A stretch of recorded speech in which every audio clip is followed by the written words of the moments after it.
Roll call. Mayor Godus. Here. Mayor Pro Tem Willman. Here. Counselor Hershey. Present. Counselor Kaup. Here. Counselor Dem. Here. Counselor Step. Yes. We have a quorum. Okay, let's all stand for the Pledge of Allegiance. I pledge allegiance to the flag of the United States of America and to the republic for which it stands, one nation, under God, indivisible, with liberty and justice for all. Is it one nation under God? One nation. One nation under God, whatever God you choose to worship. Yeah, I was gonna say, I'll bring it up. thank you. So I was, I asked, I saw a gentleman downtown going business to business promoting the city's gay pride event that we're having on, when's our gay pride? June 24th, that we're having as a city sponsored event. And I asked for a flag because I thought, if we're sponsoring an event, maybe we should also recognize Gay Pride Month and the Stonewall riots that engendered this event 50 years ago. So with that, I'd just like to ask council if they were okay with us displaying that just for this evening for this meeting. I'll take a motion. I so moved to keep the flag up for tonight. Been moved by Counselor Dems, seconded by Counselor Step. All those in favor say aye. Aye. Any opposed? Thank you very much. All right. Want to continue that one matter so people know. Oh, well, we're in an agenda changes and conflicts right now. So, Can we do that? okay, so what are we looking to continue? Item 16, because Mr. Hanlon, can you explain? Sure. I'm just not aware of this, so. On time. Okay. The property owner was unable to make it tonight on the request for easement access, item number 16. So we're asking that be put off to the June 16th meeting. Can Marco cross it off? He did. He already did. He already did. I would move to continue item number 16 to June 16th. Is that correct, Mr.? Second. Just a quick question, was the owner, from my understanding, the owner has been completely non-responsive in all of our correspondence. Is that correct? No, I think that there was some kind of back and forth and just getting the timing right. I don't know where Brian is because he was working on that. But we did have some contact today and it makes sense to have them here. Okay. All right, been moved by Counselor Hershey, seconded by Counselor Willman. Okay, Ryan, let's call roll. Or take the vote.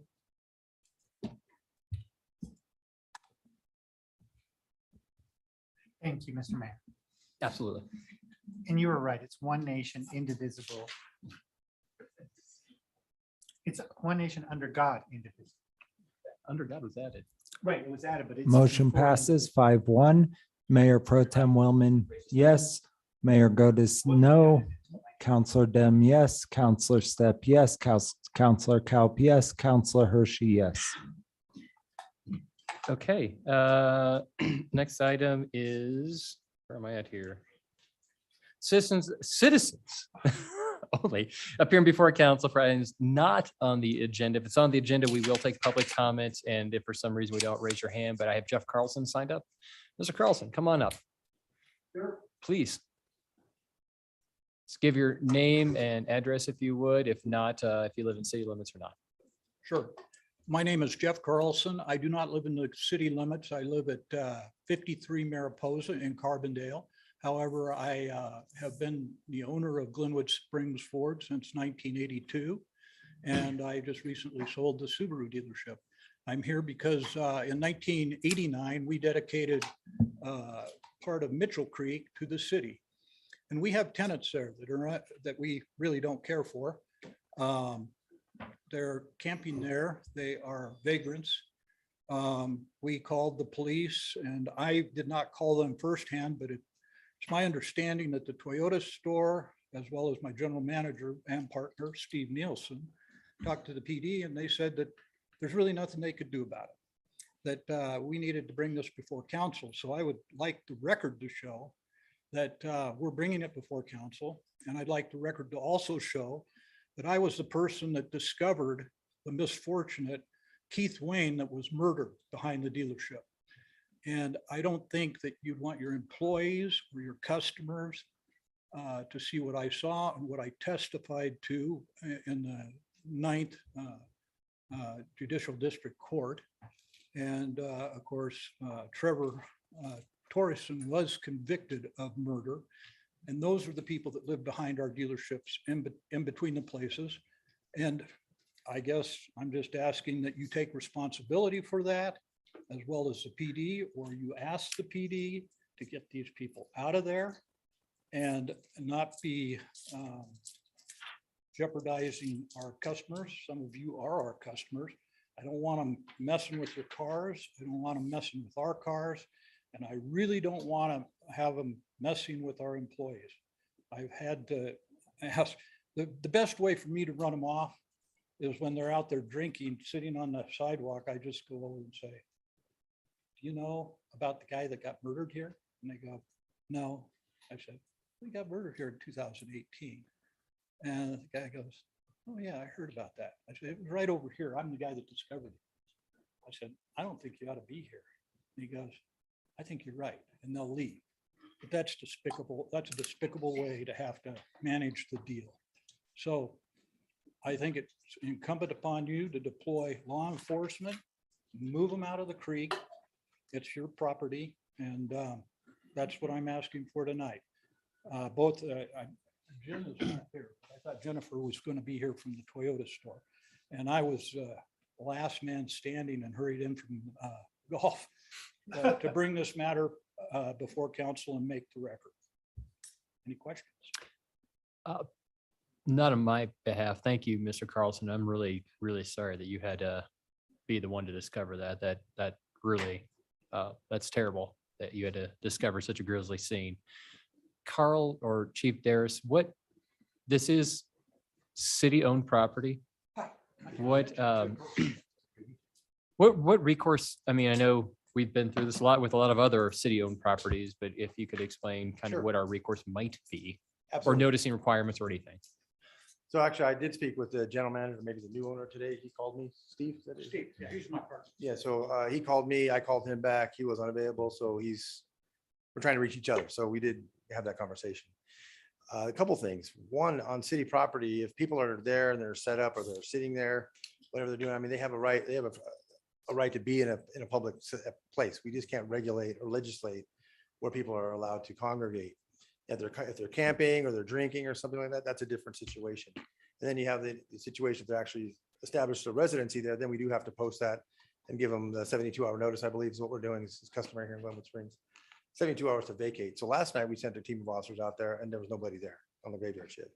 Yesterday in the afternoon, we saw a tent.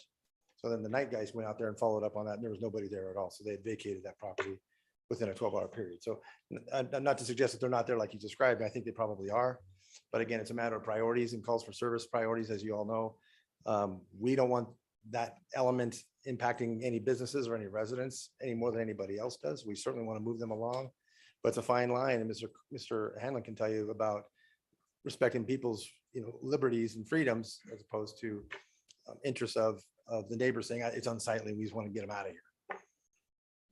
So if I'm to understand this right, we did give them a 72-hour notice. We did not. Okay. The officer actually saw the tent. Mhm.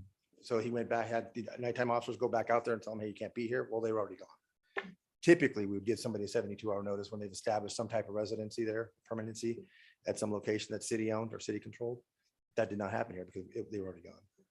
The tent was there when I left at 10:30 this morning. I'm happy to go and move the tent in one of the parks and perhaps let them establish So- residency there.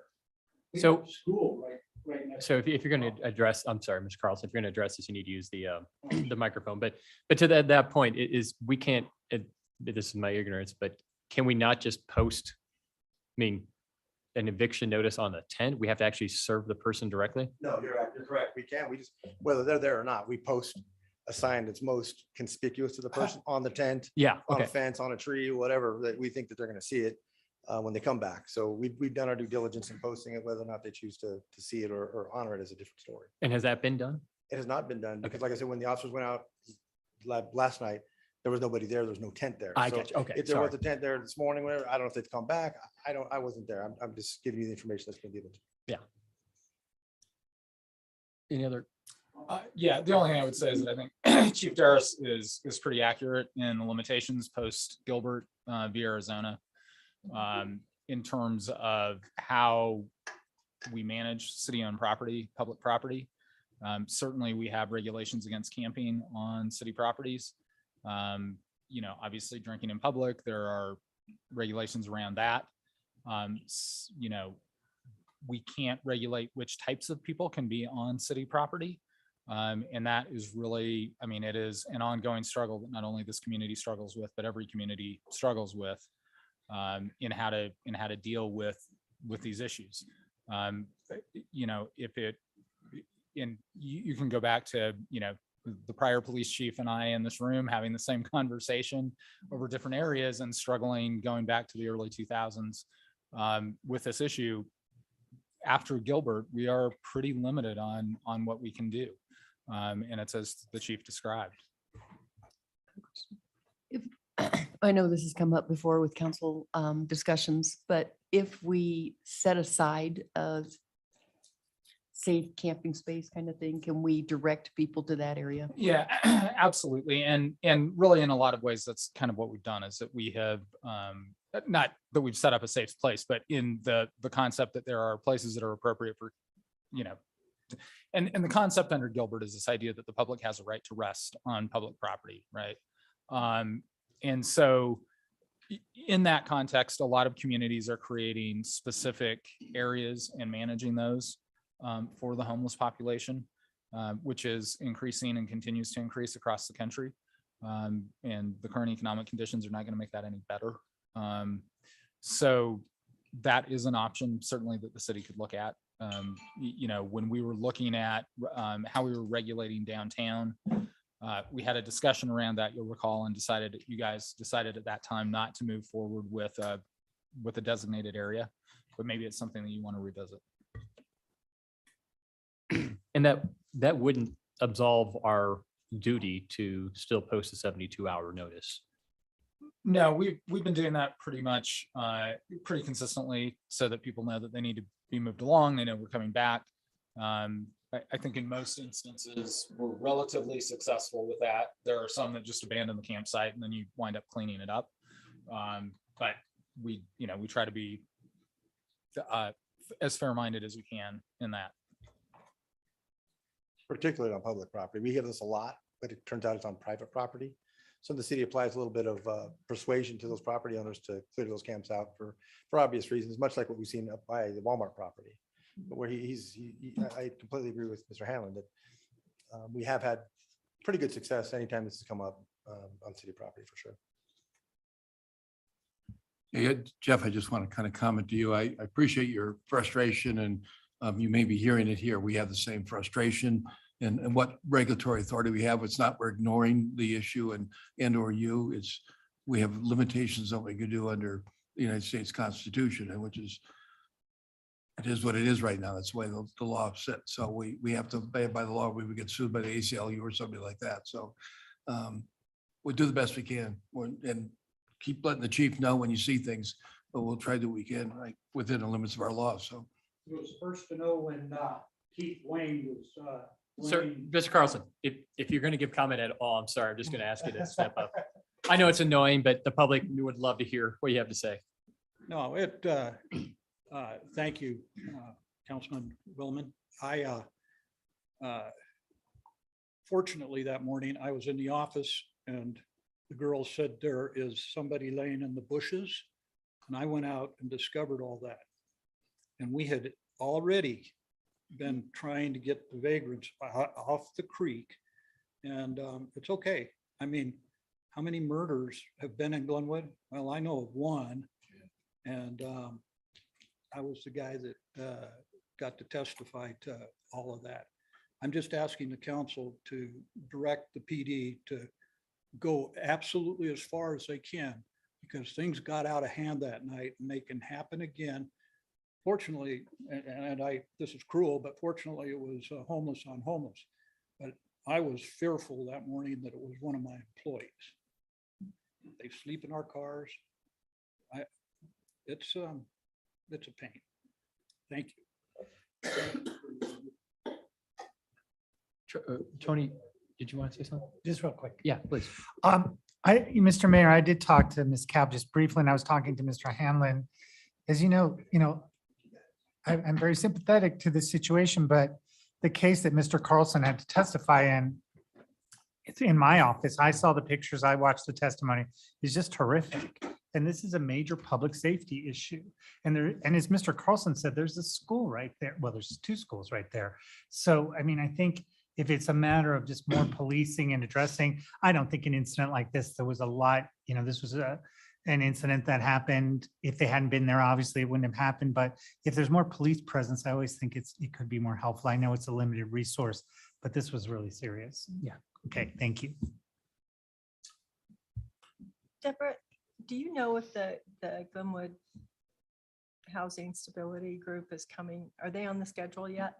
I know at our last meeting, they were going to reach out to you. July 7th, I want to say Okay. is when they're, yeah. So they are coming forward, and Mr. Carlson, that is a group that we have, Debbie Wild is spearheading, and it's working throughout the valley to work on homelessness issues, and so that there's more of a coordinated effort tracking and trying to address homelessness on the broad spectrum.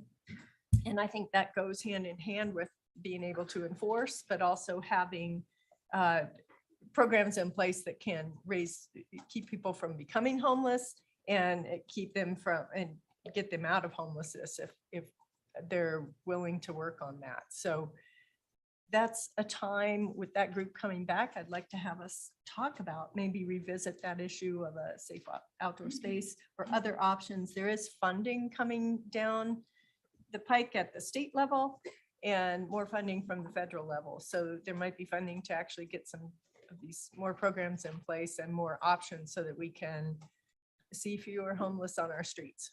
So. Ms. Carlson, thank you very much. Appreciate it. Thank you, Jack. I see a couple hands up virtual. If you're able to turn your camera on, Mr. Amishaw, if you'd like to give public comment. Or maybe you're just virtually stretching. Can you hear me okay? Yeah, Craig, do you have any opportunity to turn your camera on? I don't have it. I don't have a camera. So you don't want to see my ugly mug anyway. Okay, what do you got for us, Craig? Well, I'll expand on this because I was coming here to talk about exactly what Mr. Carlson was talking about. And Mr. Carlson, thank you. I mean, we're Subaru customers and Ford customers. And where that happened was right next to Gregory Park, which is the only sliver of park that we have in West Glenwood, and right next to a really popular school. So I get it. And we live right there. So we live about a half mile from there. So I get it. I'm coming here to talk to you about Chatfield. And I've talked to the city staff for years and years and years on this topic. So right now there are 3 substantial encampments in Chatfield. There's one at the far east of the sewer plant. There's one below the sewer plant. And there's one, and there's one directly to the west. So west, east, and below the sewer plant. There's 3 pretty substantial encampments. And so Tony Hershey's always emphasized how he's concerned about infrastructure. Well, you want to talk about infrastructure, you're talking about the most major infrastructure in our community. We have the most modern sewer plant right down there. We have substantial electrical assets down there. We also have the RAFTA, which provides all of our public transportation for the Roaring Fork Valley down there. And we have our largest taxpayer, which is the Meadows Complex, Lowe's, Target, all that stuff. And again, I've talked to the city numerous times about this. There's no signs down there whatsoever. There's regular campfires, unsupervised. I can see it right across from my house.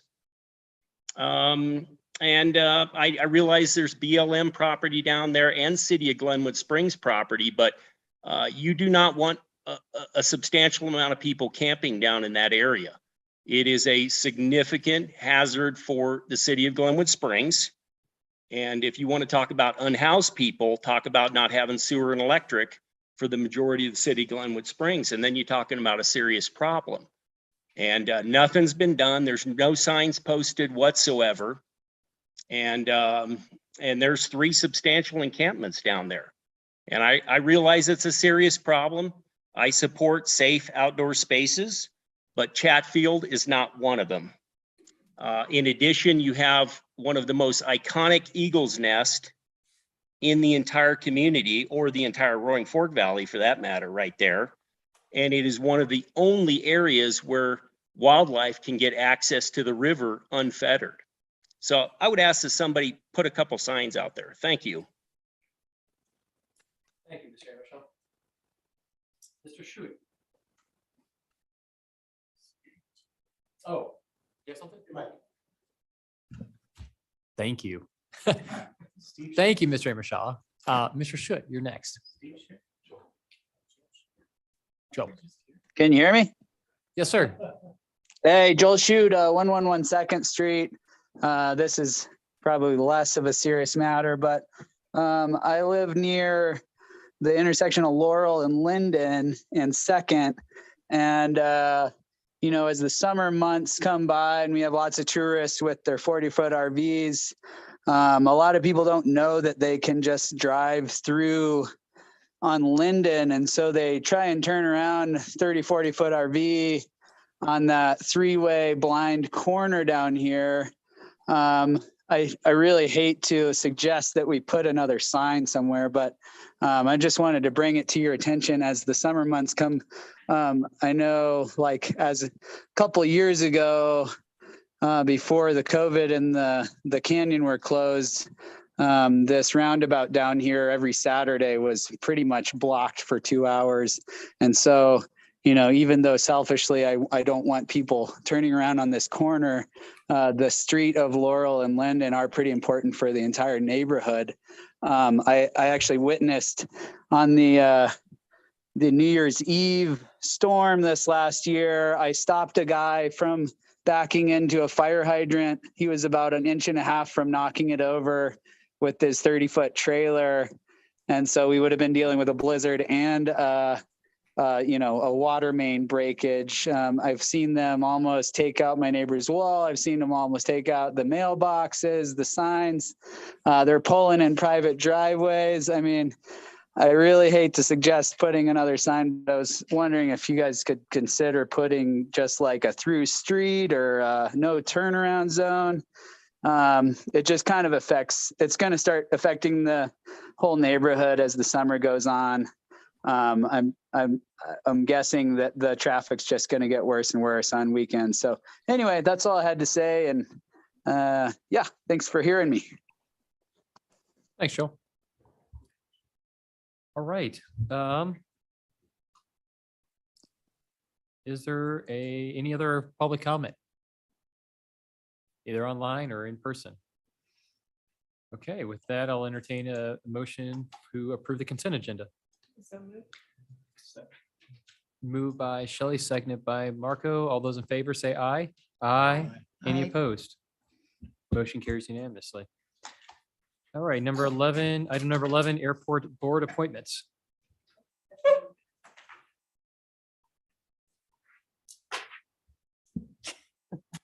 The airport board has an alternate seat open right now, and we have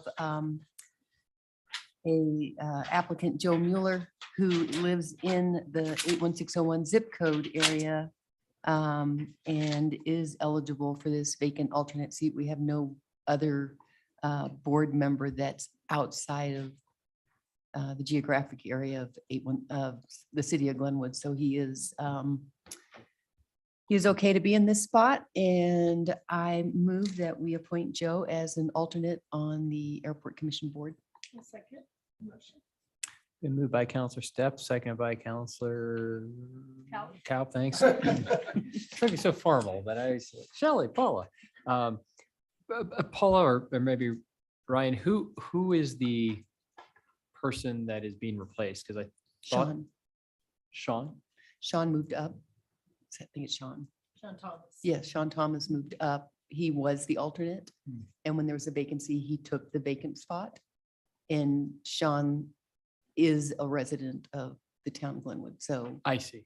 so we did have an open position and we did have a position available for somebody outside the, So there's no one else on the board or commission that's from Right. outside? Okay. right. Richard Bach is inside? He's the one that left and then Sean moved into I his see. place. Thank and- you. Okay. Yeah. All right. All those in favor say aye. Aye. Any opposed? Motion carries unanimously. Thanks, Paula. All right, next item, real estate and market demand study. Mr. Mayor, maybe I ought to put this matter off since. You know, if it happens, it happens. It's okay. Let's just put it at the end of the agenda. Can I have a vote? Well, thank you guys so much. Just as I believe I know most of you, but my name is Danielle Campbell and I'm the Economic Development Specialist for the city. So I'm here to talk to you guys a little bit about the market study. I believe that was requested based upon the alignment around the design standards within downtown. And I know a lot of conversation around that specifically is, well, what does that look like when it comes to demand? And what can we really support? So I know that conversation really got pulled out. So staff went through based upon that request from you guys and asked two separate companies to see what they should bring to us when it comes to proposal. We only got back one, which is the one that was in your guys' packet. And for that proposal, it's going to be a total of $49,000 with a little bit of change in there. It'll be a 4-month total study. And really, I'll just do like a really high level cap of what's in here. So really, this study is going to deliver a pretty clear picture on what the demand is, not only of like the gaps today, but also what the future demand is going to hold. So looking at that, kind of a lot of things that we've talked about is what does the 10-year look like and what can we support when that looks like. And this would also include not only retail, but commercial, residential, of today's gaps and what the future is. So really kind of that alignment of whenever we talk about those requirements, how can we make sure we can fill that gap? Outside of that too, I think it's one of the more important things is, again, what's today and what's the future? Those are the two questions that we'd be really answering within this study. And I'm here to have any questions or anything like that as well. Marco and then Charlie. Just a quick question. Did you say 10-year? Yeah, so really what it's going to be looking like is what's today's demand, but also understanding of how that changed. And as we all know, pandemic and all these things has really affected what the economy has happened. So looking back over the past 10 years of what that shaped us today, of what that demand is, but also what the 10-year demand is. So the Only whole- the 10 whole years out? scope. Mhm. Shouldn't it be further? Well, I mean, we can, but I'm just curious, shouldn't it be just a little bit further since this is kind of a visionary kind of thing that we're trying to do? I'm just, Well, I think that's a great question, but maybe not a question for staff. Any other questions for staff? we can definitely ask if they could do that. Charlie and then Shelley. Yeah, I guess, you said kind of what we're gonna expect to get from this, and my question is, what are we gonna expect to get from this? I really having trouble with this one. I guess as our economic development person, would this help you in filling empty spaces? Or is it just gonna say, well, we kind of know that this is where the demand's gonna be, and, we have several empty spaces downtown, and we have several empty spaces on 6th Street, and I don't see this as helping us fill those spaces and to revitalize. And these people did the 6th Street study, so they have a pretty good sense of that. Right. And I definitely would agree with you on that. It's definitely gonna, the question is of what is that demand? And this is what this study is going to answer for that. And I think what you're referring to is more of like, well, how does that fill in those spaces? And I would agree with you that there's a step of understanding, but there's also going to be that additional next step of what is the carrot, I like to say, is economic. What's that additional incentive? What does that look like? I mean, if you were asking me today of what that could look like, I wouldn't have an answer for you, but something like this would definitely help with understanding of what those what those carrots, what are those incentives that we need to start putting in so we can fill those gaps and fill that demand. Shelley. Oh. You're on. You're Thanks, hot. Danielle. I had a question on, are we doing, when I was reading about this and reading the kind of proposal and scope of work, I was thinking this is maybe a better fit for the comp plan.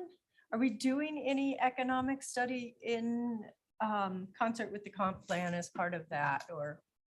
From my understanding, there's doing a little bit of study with that, but it's definitely really heavy on the public process and really what the community wants. Right. As of right now. To date, I don't believe there's a really connection of the update of also doing some type of analysis when it comes to economic. At least unless, yeah, so I would say there's not. Okay, because otherwise, I don't know, do you want comment yet or just questions? Just questions. Okay, I'll hold my comments. I think we'll get to comments very quickly. You'll be Okay. the first.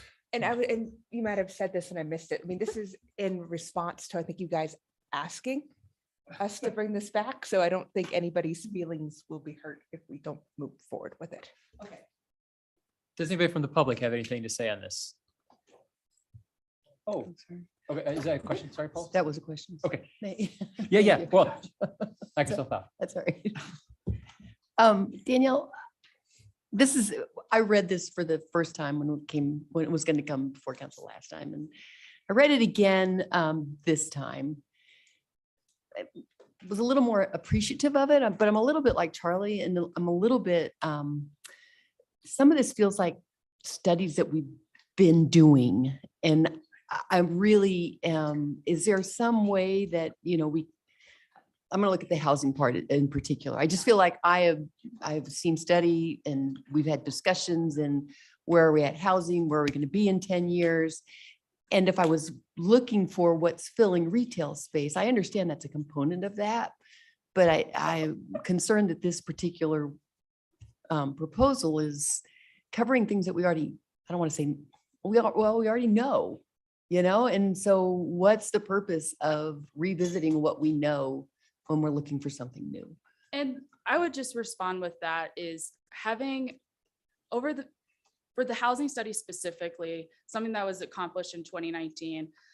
And I think a lot of us understand the past 2 years has really changed the impact of what that even looks like. If anything, the more significant problems we have today. So kind of the background of the reason of incorporating the residential as well as the commercial and or office spaces due to the fact of things have really changed and where are we today, especially I think across all cities, we're all trying to answer that question, right?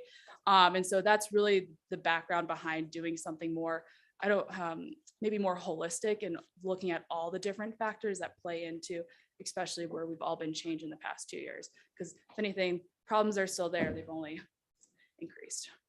Right. Comments? Danielle, thank you very much. And I must not have been here when we requested this, but I'm sure it did get requested. But I have to say, I kind of agree with Councillor Willman and Councillor Stepp. I'm having a hard time just thinking what this really benefits us for $50,000. And I wonder if there's better ways that can be spent. And like you just mentioned, maybe we focus it more on a housing type bent on that or something like that. But I just feel like there are so many things in play right now. We're just coming out of the pandemic. There's economic conditions right now that none of us could have forecast even 3 years ago. So, and with interest rates and everything going on, I'm just thinking that 6 months or a year from now, this study will be possibly obsolete. I mean, we could be somewhere completely different. So, my bent is to put this off at least for a year and maybe revisit it, unless staff thinks that there's more of a study focused on housing or other needs of the city that we want to come back with right that a now. motion? So I would move that we do not move forward with the study at this time. Second. Okay. Been moved by Councillor Kaup, seconded by Councillor Hershey. Ryan, let's call the question. Sorry, missed that. I know how unimportant I am to you. Mr. Well, I mean, if it's gonna change No, the I'm just vote, kidding. we should definitely talk about it. I think the issue came up as we were talking about a really large area. And one of the questions that came up in my mind, so I might have been the one that drove this thing, I can't recall exactly. But we were talking about almost all of everything from the river to up the hill and everywhere else to put in these requirements that you'd have to have retail. And I didn't see that there was a demand for that. I think that's where this came from. And I hate to have you waste your time because I know you're busy, and I appreciate your time you spent. But I tend to agree. I don't think right now this is the right thing for us to be spending money on. And I do appreciate all your time. All right, let's call the question.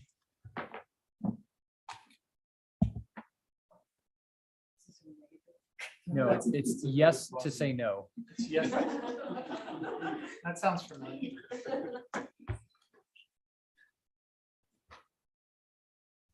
The motion pass fails 6-0. How did MTC Thank go? you, Dave. Thank you, Danielle.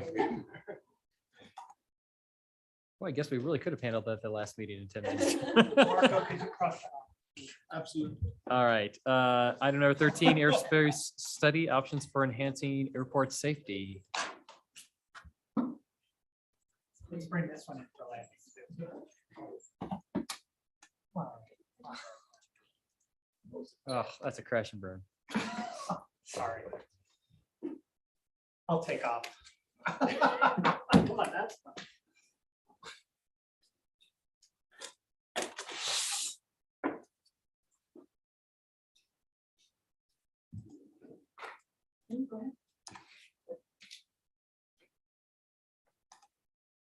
Good evening, council. So we are reading for you tonight the airspace study that was asked of us by council to be conducted.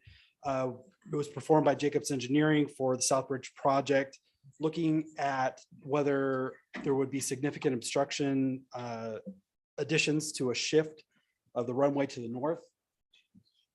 Oh, sorry, yeah, let's share. We're all about sharing.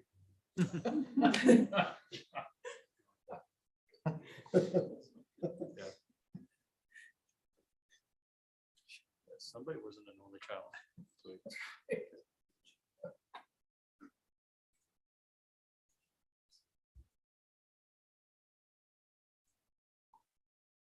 There we go, all set for the home audience. The airspace study specifically looked at the runway shift to the north. We got LiDAR data from that. Aerial surveys were compared to and defined by FAA regulations. The airport is not an FAA regulated airport, but that was the standards that Jacobs used when looking at this.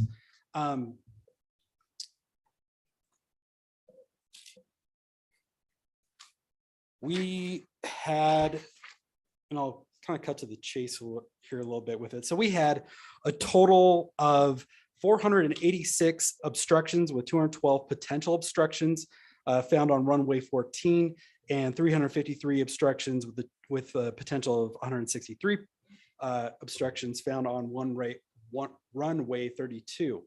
We'll talk a little bit about what that means. So we looked at threshold sitting surfaces, so approach plane to the runway of aircraft coming in at an average speed of about 50 knots at a 15-to-1 degree approach, as well as a 20-to-1 degree approach from both directions.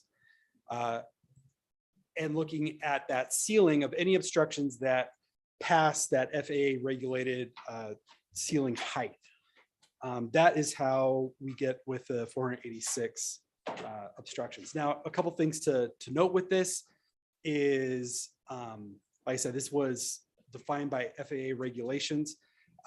If the airport is to become FAA funded in the future, which is something we have looked at, but is highly unlikely just given our layout, then that might affect our ability to receive funds unless we get an exemption. The FAA determinations don't have any legal effect for us. So the airport relies on our local zoning rules to prevent potential hazards. So since we are not FAA regulated, the options that we have regarding the analysis as far as implementation goes are we can either take no action, allow the hazards to exist as is. Even if we were to do that, we would probably make note of those hazards within the airport information on the websites and Flightminder for pilots to be aware of as they are making their approach. We can partially clear the hazards on lands that the city controls, such as Sullivan Park and the airport itself. Particularly on the north end, we have a couple of large trees that we'll probably want to modify or replace with appropriate stature trees as they reach the end of their life. Regardless, it's, I think, low-hanging fruit, maybe pun intended, to remove the fruit trees along the airport that are identified as hazards simply because they are also a wildlife attractant, which provides additional hazards. And those can be replaced with lower threshold shrubs and lower threshold trees so that we can maintain our Tree City USA standing and provide a little safer conditions there. We can adopt the study and begin a process with the planning department to first remove the public hazards on city-owned land, and then work with homeowners over time to remove the private hazards as trees are replaced. We have talked with the insurance company about our responsibility and liability to remove those obstructions. And their response is that if the city became legally liable to a third party due to the trees, the policy would be obligated to defend us. So basically saying that we do have liability, we can be held liable for those obstructions. So like I mentioned, the study only reflects the idea of moving the runway to the north. Right now, we are looking at not doing that. We have gotten guidance to put in the runway, which would not anticipate a northward shift. However, we might in the future look at an extension of that runway to the north and gain us a little bit of extra footage there. The removal of the trees, about 60 trees that exist on city property, most of those are fruit trees, but some additional trees, including in Sierra Park, we're looking at about $10,500. That's, like I said, roughly about 60 trees. That does not include replacement of the trees, right, Dan? Yeah, so we would still have additional costs for replacing those with a lower stature tree to prevent any change to our status as a Tree City USA. Do you have any additional comments, Gary? So I know that there was an article published on the Post Independent that I think gave a little bit of alarm to some of the residents around that area. We are not proposing the city go in and remove every one of these 300 plus obstacles. Many of those are structures as well. There are things we can do as far as putting on lighting for some of those that are more conspicuous and within that flight plane. But we will defer to council, but just be aware regardless, we're probably going to start working on replacement of some of those trees on city property that we have, those 60 trees. Just one thing I would like to add is that to emphasize, I guess, Brian did mention that the study was really for the condition of shifting to the runway to the north. The existing condition that the council supported recently, the obstruction report, although it hasn't been redone, the obstructions would be a little bit worse. It's a matter of geometry and the angle, the flight angle. We were shifting further to the north, which allows, the approach angle to be a little bit flatter. As we contemplate, I guess, or consider the existing condition, the condition would become a little bit worse, just based on geometry and the existing hazards. So it's just one thing to note that we don't have a true analysis of our existing condition. I have a question. Terry, this might be more, actually, Brian, it might be a question for you.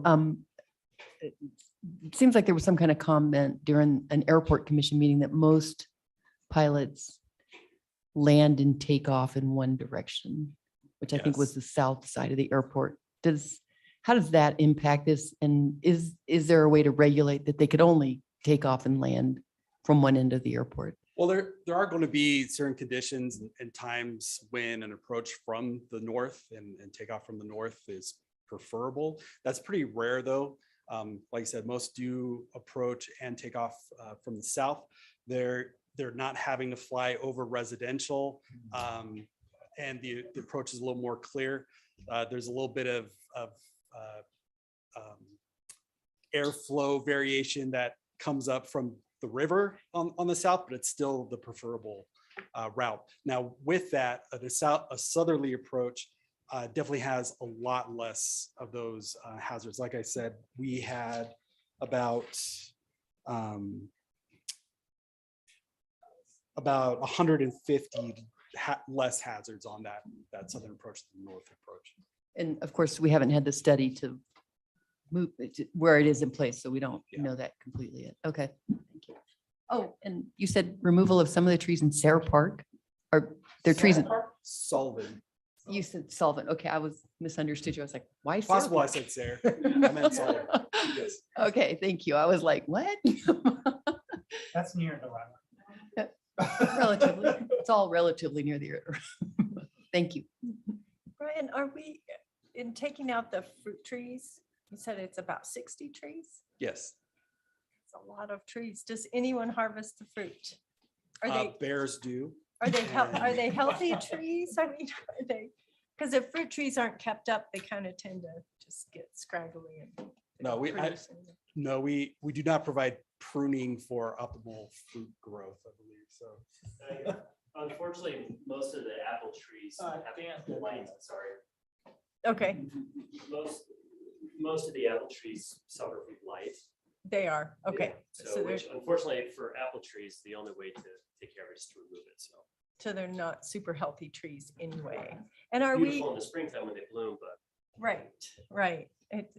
I hate, it hurts me to think of taking out trees, especially if they're healthy, but if they're not healthy and they're a hazard with attracting wildlife, then maybe it's worth doing. I guess, would we also still need to fence? Is that also being considered as? Yes, so we're in the middle of a wildlife assessment study that would give a Okay. recommendation on where and how to best provide that fencing, what that should look like. So we'll revisit that at the end of the year. Okay, because again, that fencing kind of impacts wildlife and Yes. we can minimize that. Yeah, like I said, we do have a vested interest Access to the to river. replacing those trees since we have a Tree City USA status. Okay, So even though they're going to go away, we'll put something back. with some native trees or something. Yeah. Okay. Had another question, but I can't think of it right now, so I will yield. Go ahead, Marco. Just quick on the trees. So you're taking out 60 trees and you're going to replace some of them. Do you have some sort of an estimate on how much this is going to be to replace those trees? It's going to be 10 grand to take them out, but how much is it to bring them back? The ones you want to bring back? depends on the number.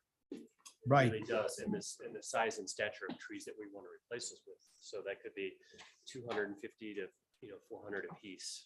Now, if we're looking for a 2 to 3 inch caliber tree, just if we want to go with something smaller, it's definitely possible, but So maybe, it's going to need some type of irrigation to get those trees established. so maybe 20, 30,000.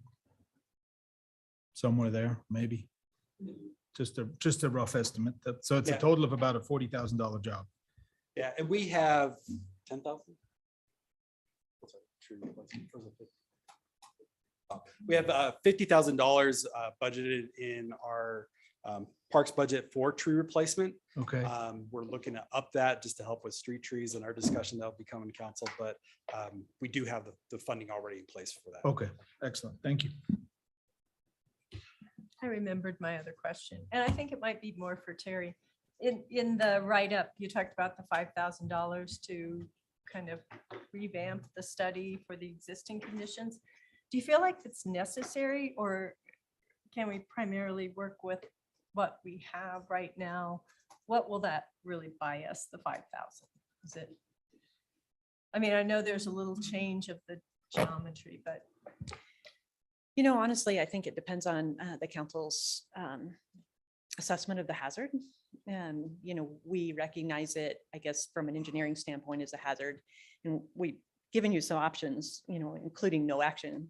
And so, in that case, if the council leans towards, I guess, lesser actions under, in relationship to the airspace study, it certainly isn't worthwhile to redo it. okay. If you are interested in, potentially doing an airport master plan or the possibility of considering shifting or adding to the runway, as Brian mentioned, I know that's been discussed in the airport commission meetings.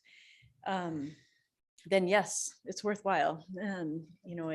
We spent $60,000 to do a LiDAR model. And the cost to reassess the existing condition is relatively minor. Mhm. And I think that, when they get ready to do an airport master plan, that's one of the first steps is to determine what's around the airport and what exists. So, it will probably be recommended by another consultant, whenever they get around to doing the airport master plan, whether that's 2023 or whatever budget that is. Okay, thanks. Can I follow up to that question then, Terry? Is if we did do that $5,000 now and we did the master plan in 23, 24, 25, is that study applicable to them then, to that time? Yeah, I Okay. don't think that much would change. Trees grow. That's probably our biggest hazard. But in 3 years, I'm sure that we'll be in a very similar condition. Okay, thanks. There might be a bridge in the way, I don't know.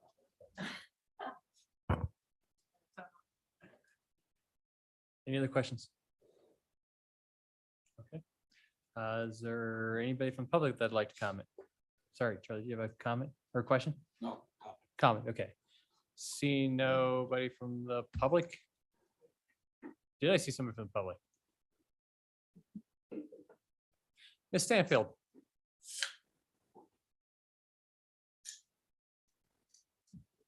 Can you hear me? Yes. Thank you. And thank you, council and Brian and Terry and everyone involved. I would ask a question to maintain our tree city status. Do the trees that are removed have to be replaced in the exact same spot? Or can there be a different place other than the airport that they can be replaced to maintain the ratio of trees to keep our status? They do not have to be replaced in the same spot. It's really the number of trees. Yeah, my thought was if we replace them in the same spot in 10 years, 20 years, we'll be facing the same thing if they grow into the airspace. Whereas if we can relocate them and plant them someplace else in the city that can maintain them and water them and take care of them as they're establishing themselves and not interfere with the habitable airspace, that would be a good thing.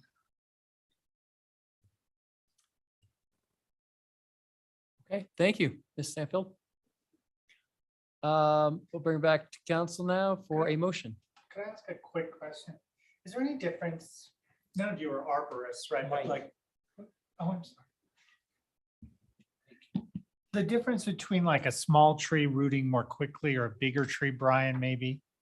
Could you, I mean, these are smaller trees or bigger trees? Because it's been my experience that smaller trees, root and grow much more quickly. Yeah, and to kind of go along with that, with the Stephanie's comments, we do want to replace trees around the airport. Trees are important to the environment and the ecology around there. And even though we want to keep certain wildlife off, we don't want to like make it just a decimated hardscape place. But there are lower stature trees that are appropriate that will not grow up into the flight plane ceiling. So. Thank you, Mr. Mayor. I'm sorry. Absolutely. Is there a motion? Go ahead, Charlie. I have a comment and maybe that would follow my motion, but I guess my thought is we started this because we're talking about moving the airport, so we didn't build a tunnel and that's how we got started all this. I know that a number of people felt we were doing it to to shut down the airport, another tactic, and that was not true. My concern at this point is I don't want to go start removing trees from private property. I don't think that's something I think we should as city do. I do think it's important that we publish the hazardous condition. I'm looking at the bullet points here and make sure that everyone's aware of this when they're flying in and out. I know our local pilots, I'm sure, are aware of this situation, but from my recall, many of the discussions of a lot of people kind of coming here to, because it's a difficult airport to land at, as I recall one of the comments. I'm a little concerned about removing the trees from Sullivan Park because it's a soccer field and it probably provides shade to people that are there. That would be my concern of removing those trees. And as far as the ones around the airport, I don't know. I mean, if you talk about fruit trees, are they 20 feet tall? I mean, you're talking about a shorter tree. I don't know. What are we talking about? How tall are those trees, those fruit trees? It's about 20 is probably the tallest. That's what I was assuming. So you'd have a tree that would be what, 10 or 15 feet? Is that the idea, Dan? Or whatever. Okay. All right. I guess I would do that maybe over time, start transitioning those trees out and bringing some new trees in for the reasons you indicated, Brian. That would be my gut, my feel. And I think, I just can't at this point see spending money on this. If money's spent, to me, this is part of the airport enterprise fund, requirement. It ought to come out of that fund, not to be funded there. The airport needs to pay for itself. And I mentioned this in an earlier meeting. So anything we do here, I think should be paid for out of that fund. I guess those are my comments. Was there a motion? Go ahead, Paul. Just a follow-up question, is there money in the enterprise fund to cover some of this? The removal? I know you said you already have stuff in the budget to replace trees. I just didn't know if. In the parks budget. In the parks budget, right. I would say no. I mean, we've stressed the airport budget. I know, that's Fairly why I well. was wondering. Yeah, okay, thank you. I'll just give a quick comment. I agree with Charlie. I think this is an airport issue because if not for the airport, we wouldn't be having the Parks Department probably cutting or contemplating this. So if there's a motion, I'd rather not make the motion, but if somebody else wants to make a motion for action, if there is one, I would suggest, I would support the motion if it included that the airport fund pay for it with an additional interfund, I guess, transfer from, I guess, parks or whatever fund we deem, but it'd be a loan to the airport. That would be, my suggestion. Yeah, if that's part of the motion to do that this year, it may not be a motion. So anyway, with that, I would love to entertain a motion. Go ahead. I'd make a motion to go ahead and publish the hazard conditions in the guide for the state airports, so people are aware of them. And then to allow city staff to partially clear the hazards as city staff feels is needed, and have that funding eventually come from the airport fund using our current funds right now in the budget, if that is available. Second, I'm sorry, Paul. That's okay. Was that clear of where the funds were coming and the interfund? I don't know loan? if I understood whether that was a loan or just in the future we flip over to airport funds, but we use general funds now. As a loan. I would say do the loan first and then have the airport expend the funds out of it. Does that make sense, Steve? Whatever is the most efficient way of doing it. So right now, we have already loaned some money from the capital projects fund to the airport fund. Is it okay with you guys if we use that same fund and just increase the loan amount? Sure. Yes. Good. Okay. Moved by Counselor Stepp, seconded by Counselor Hershey.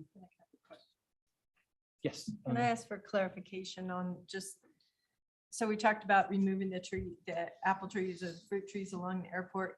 There was mixed conversation about removing trees in Sullivan Park. Well, does your motion include the trees in Sullivan Park? My motion was directing the city staff to do this with what they feel needs to be removed at this point. Okay. I guess I'm hoping to have assurance that we're not just gonna take down the tall trees in Sullivan Park. Again, we talked about the shade value, and will there be a transition as you kind of talked about there?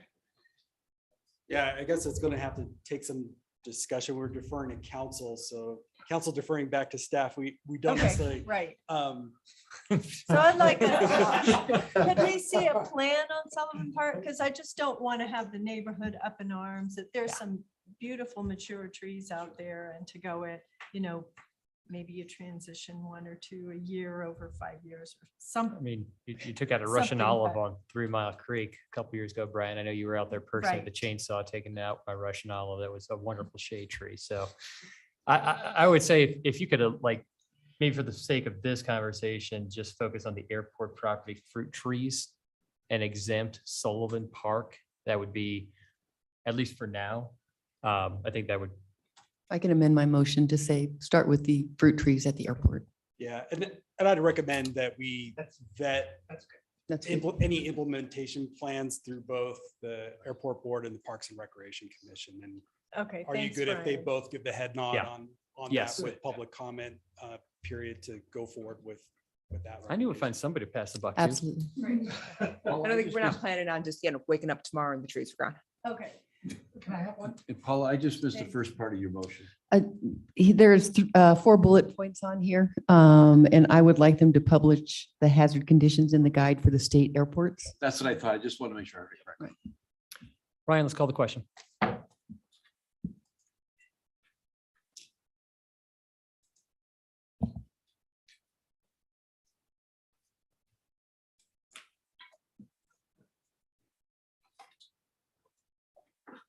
Motion passes 5-1. Mayor Pro Tem Willman, yes. Mayor Godus, yes. Counselor Dem, yes. Counselor Step, yes. Counselor Kaup, yes. Counselor Hershey, no. All right, item number, thank you very much, Brian. Thanks, Dan, too. And Terry, absolutely. And Chief Darris, because you're just in the vicinity of being said. Eh.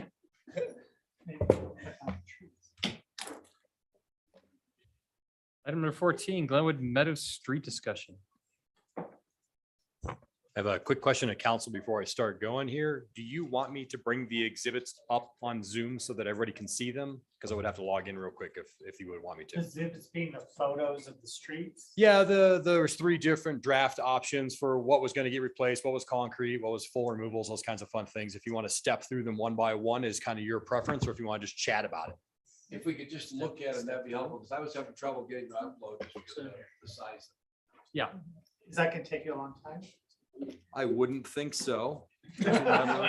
While he does that, I would just I asked Matt to do this so we could get an idea of whether you guys would be okay budgeting this for next year, so he'd get going on planning it.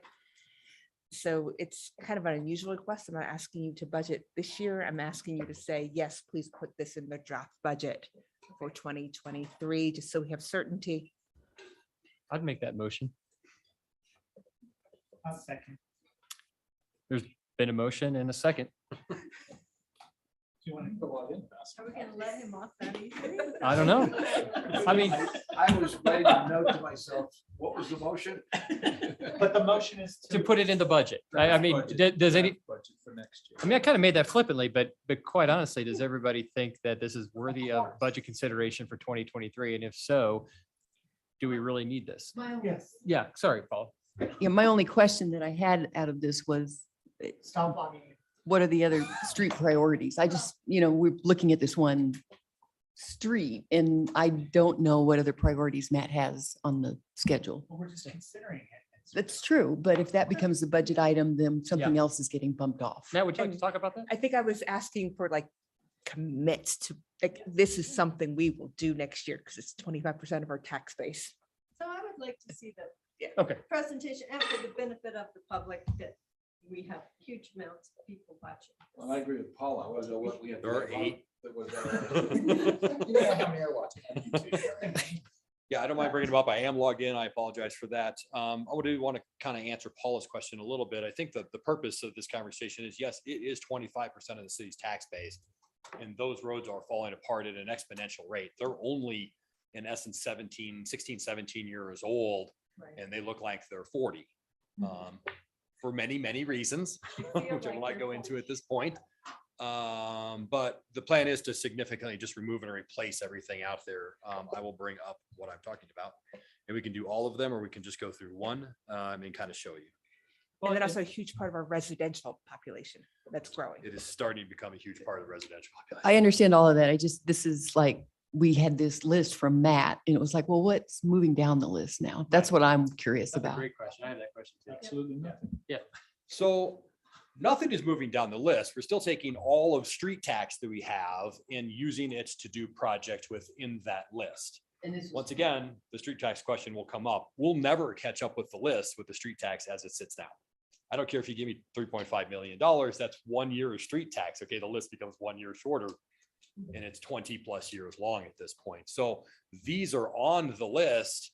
I never quantified them because it was such a large project, to be honest with you, that we're like, I don't even know. Deborah asked, can you put a number to it, at least replacing East Meadows, West Meadows, and Wolfson from Midland by the community center all the way back over to West Meadows by Lowe's.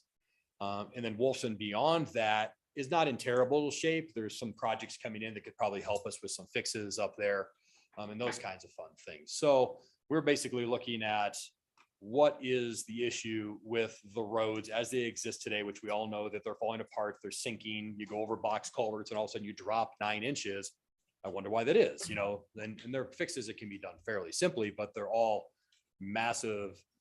I say simply, but they're all massive undertakings at the same time. So yes, we could take this exact same money and go rebuild a portion of Glenwood Park or North Glenwood or something. If that was council's direction, we would be 2 years out from doing that because I don't have any designs for those. We need to design them before we can move forward with things. This is a pretty simple project when it comes to design. I'm going to rip out from curb to curb and replace with a proper roadway section and replace concrete, and it will look exactly the same, just be built properly this time. Right. I just kept hearing about Blake all the time in the last year's worth of budgets. And I was like, so does that move Blake off? Or that's what I'm trying to get, is that concept of those Nope. kind of things. We're I've been actually hearing having a about. Blake conversation on Monday with Terry and the whole Okay. entire team to see which portions of it we want to go to design next year. And then the following year, we would budget out a street tax to do portions of that, whether it's 1 phase, 2 phases, or something to that effect. Okay. It's not bumping anything. It's just taking something that was at the top of the bottom of my list that I didn't know really what would cost and moving it up for very good purposes of, this is where a lot of our tax revenue comes from to help fund the Okay. street tax. Thank you. So up on the screen right now that everybody can see, and I'm sorry, these are kind of choppy because it's an aerial and it's hard to fit all in one screen and be able to see it. But basically on panel number 1 down here, this is Midland Avenue. And this is the beginning of Wolfson Road right in front of the community center. And step-by-step, panel by panel, we're just making recommendations. Is it a mill and overlay?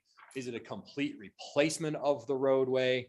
And obviously down in Wolfson here, there's a couple of soft spots we'd cut out and fix, but most of it's a mill and overlay. And we would just stay up on crack seal and those kinds of things in the future a little bit better. When you get to the bus stops right in front of the community center, this is a project we're already doing this year. We have slated for July. We're going to remove all the bus stops asphalt and put in 8 inches of concrete with reinforcing steel in it and tie it to the curb and gutter. The buses stop, they push the asphalt, they weigh a lot. They really need a concrete section versus an asphalt section to stop on. That's why they're kind of failing if you look at all of them throughout the subdivision. The bus stop in front of the hotels, the valley pan needs to be fixed while we're there, so we'll get to that. Sorry, see if I can get this to scroll. This is the bus stop in front of the hotel. Once again, that's something we're already going to do this year. So we're in the planning process of how to replace out there and not spend the entire street budget and avoid a Blake Avenue or something else, because Blake, 23rd, 21st, you can just start naming them, which ones need to be replaced. If this money was available, we would hit this project next year full force and even get it bid out to the end of this year. So basically we'd be removing just overlays all the way up to flat tops and East Meadows. And then from that portion on, Wolfson would be a complete remove and replace. We did it at the intersection of Market Street a couple of years ago. We did the full section that Kumar and Associates recommended be installed when they were doing the lofts on any patching work, and it's held up really, really well. I might change a couple areas to concrete just when the buses are stopping, they don't push the asphalt into the intersection, which is what they're doing. And we'd probably change the grade of the asphalt to a 6422, which is a little higher temperature resilience and a little lower temperature resilience than the normal asphalt we've been using, because it's getting hotter and it's getting colder in the wintertime cases. So we leave the parking stalls. All we do, the parking stalls, is just mill them and overlay them. They don't see a lot of heavy truck traffic. They're not falling apart, but to get a cohesive seam across there, we mill and overlay those. Down the islands in the middle, we basically remove all of the concrete. And then these little intermittent islands in here, see if I can find it right here, like this little guy right here, which were decorative islands when we had code that required them, it's gone. They're stormwater issues. They have little chases through them that get blocked up by trash, and the stormwater sits there on the curb and gutter and just causes sinkholes. We would change kind of how the stormwater functions out there by removing those, and even going into where the chases come through the islands, like this yellow spot here, they come in at a 90-degree angle. We'd actually change them so they would go at a 45 and the water would flow naturally instead of trying to turn a heavy corner and dropping all the sediment. So there's a lot of simple things to be done out there, but it is a lot of surface to do all of those things. So it starts to add up very quickly. The hatched little blue areas, those handicap ramps don't meet requirements anymore. They're falling apart anyhow. We'd rip them out, could do handicap ramps in. Some of the little islands, like this guy right here, has to stay. There's a light pole there. And they're actually holding up pretty well because they're the larger islands and they were constructed better. I'm trying to flip through this as quick as possible so you guys can ask questions. And then there's some storm sewer down in front of Chili's over there. The way they constructed this end island over here, it doesn't really drain. We'd actually add an inlet right in front of Chili's. We'd add an inlet over on the side, which would just connect to the standard storm sewer system that's out there to pick up those low spots. Chili's is at the bottom. Chili's parking is this part right here with the handicap stalls. So there's an inlet on this side, but all this water is supposed to flow here, then flow across and flow around the corner and do all these fun things. It'd be way more effective, especially in the winter time when it doesn't flow very far before it freezes again, to pick it up with an inlet here and here, which can be hooked to the existing storm sewer system. So it's not a huge expense. Once again, we'll make a massive improvement out there for storm sewer. Island, go away, island would go away. There'd actually be 17 more parking stalls out there if we remove the islands. So it would be a benefit. We had them do it in front of Lofts Phase 3. There was a couple of big islands out there. They don't work. They're just a nuisance. They're an irrigation problem. They removed them. They got 3 or 4 additional stalls. And they did rebuild all of the road in front of their building this time. So it's all new parking. The roadway section was built properly. We actually had them extended a little bit when they were doing it because there was a really bad spot adjacent to it. The next building will replace the rest of the road up to East Meadows. And then this same process would happen on East and West Meadows where the soft spots are. And I know that some people really like them, but these concrete handicap ramps got to go. You know, concrete and asphalt expand and contract at different rates. You don't really want to use filler, asphaltic filler up against the concrete. You want to use concrete filler, but how do you do that when there's asphalt on the other side? You can never really fill it very well with crack sealer. And that's where the water shoots down. So the one that used to exist at Market Street, if I can find it. Oh, I cut it out. So these handicap ramps or these crossings here used to be concrete. And you used to stand there and watch them. The buses would go over them. The asphalt would move a little bit. The concrete would drop 3/4 of an inch as the bus went over it. You know, because all that water was just seeping into all those cracks and they was falling apart faster and faster. So, and actually the management company for Meadows District has been removing them also throughout. If you go down Market Street, you'll see some of those are gone also. So I love them. They're very pretty, but they cause an infiltration point anywhere you put them as asphalt and concrete. And out here, you do not want water hitting the underground. And underneath this surface there is no road base. It was a full depth asphalt and it's just the red material underneath the asphalt. So it doesn't react well with any water. Thus, you got to stay up on crack maintenance. We're probably going to budget almost the 50 to 75 that we were talking about with the PIF out here every year to go do concrete maintenance, crack maintenance just in this area because it needs it. We could look at East and West Meadows, same process though. fixing some curb and gutter that have sunk, removing the concrete, complete replacement of most of those roads. It's very little fill, or I mean, overlay, mill and overlay. And then down towards the intersections, we would actually suggest going to a concrete section to get over those box culverts. Because the water actually travels through this material, hits the box culverts, and then pulls the fine material down the sides of them and out the sides of them. So that's why you get those giant drops. You're like, why is this here? There's underground rivers flowing through this entire development out here. We see them in our electric vaults. They saw them when they were digging a couple years ago. The water does flow through here, and whatever it hits, it goes around. And when it does that, it pulls the lighter material with it, thus causing it to settle. All the electric manholes are out there that are flat tops. You see them all, you drive over them, they're terrible. On all of the projects this year we've been cutting them down 6 to 8 inches. We've been doing riser rings so you get a proper road base over top of them so that they're not settling around them. And we'll do all that work. Will they settle over time though? Also, the new stuff that you're putting in, won't we have the same problem with water flowing? We won't. Well, in essence, if we can get to the proper road section in there, a little bit of water in the road base is okay, but there is no road base.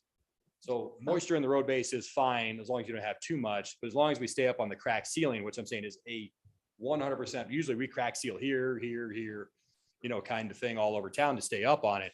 We just basically have to crack seal this development every single year.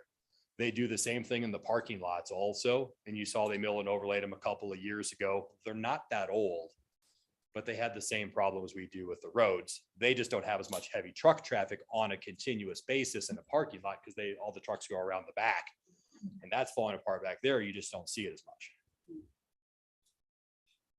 Troy?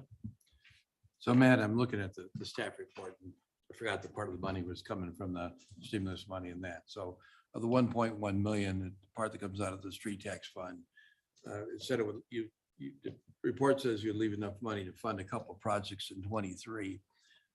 Blake Avenue from 23rd to 27th is a gravel road. Is that in our would that still be in our 23? I thought we were putting it off till 23 to build. So what the proposal was is to see how the one-way works for a duration of time. And I don't know what that duration of time is. I may be up to Terry or Jessica and me to see how the one-way between 26th and 27th Street is going to work. The plan for next year is to take a decent pot of money and survey and redesign portions of Blake Avenue.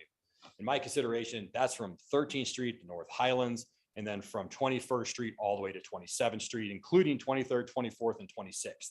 So all of them tie together, and they don't have complete storm sewer systems. So it's not like I can do Blake without doing 3 other roads at the same time because you can't get the water down the hill. So we need to look at it as a global thing. You And it may might have be phase answered 1 my, and 2. may have answered my question, I hate to interrupt, but so the building it, you're looking at designing it next year and building in 24. Yes. Okay. Well, I think there's a motion on the table, actually, but Can I yes, make a comment? yes. So this isn't really to Matt, but I can't think if you can, You know what? oh, sorry. Yeah. I wish this was automatic. So, talking to Steve Boyd last couple of years during COVID, there was no more important economic engine to this community than the Meadows. It saved our, and we just have to keep these. We have a lot of residents up there. We have children. We have to fix these roads. There would be debate on this council. My mother would disagree with me on the PIF. It would be nice if people from all the communities who take advantage of that roads and those stores were to help pay, but I think that ship has sailed. We have to fix these roads. So I seconded your motion, Mr. Mayor, because I just think this is an important priority. Someone said earlier that I don't know that they said I'm fixated, but I think that infrastructure is important. But infrastructure is important in roads like this because it serves our community. I mean, I just can't think of a more popular destination on a Saturday for Paula or for me than Lowe's or Target, and we're going up there all the time, and for the residents who live there. So I support this. I know it's a lot of money. We're going to have a lot more street discussions and taxes. Someone has to pay for it. We can't just not let it work. I wish it fell more to the developer there, but they weren't built properly, right, Matt? So now they have to be fixed. and it's incumbent on us to fix them. So that's why I support this. Thank you. Thanks. I agree, Councillor Hershey, that infrastructure is very important. So I support this also, but I do have a question on where the funding's coming from. So we have the 2.5 million from the stimulus. And it says in the memo that that was put away for a project like this, but I kind of remember that. I didn't know if some of that, had we talked about using it for other things like We housing put it, or. we put it in a reserve to be determined what to do with it later. We Okay. talked about using it for a matching grant fund. We didn't get that grant. Can't remember Right. which one it was. I know council has wanted to do other things with it. And I have to say, putting it in these streets are not the most exciting thing to do. Right. But if we don't keep these streets up, we won't have enough tax. We And will I- have and I severe limit agree on with- taxes. I agree with that. I'm not looking for excitement. I'm looking for highest and best use of the money. So if that's something that we agree is the highest and best use. I'm I certainly recommending see it this for sure. Okay, thank you. Ms. Marco. I think this is pretty clear. So Mr. Mayor, would you please ask the question? I would. Ryan?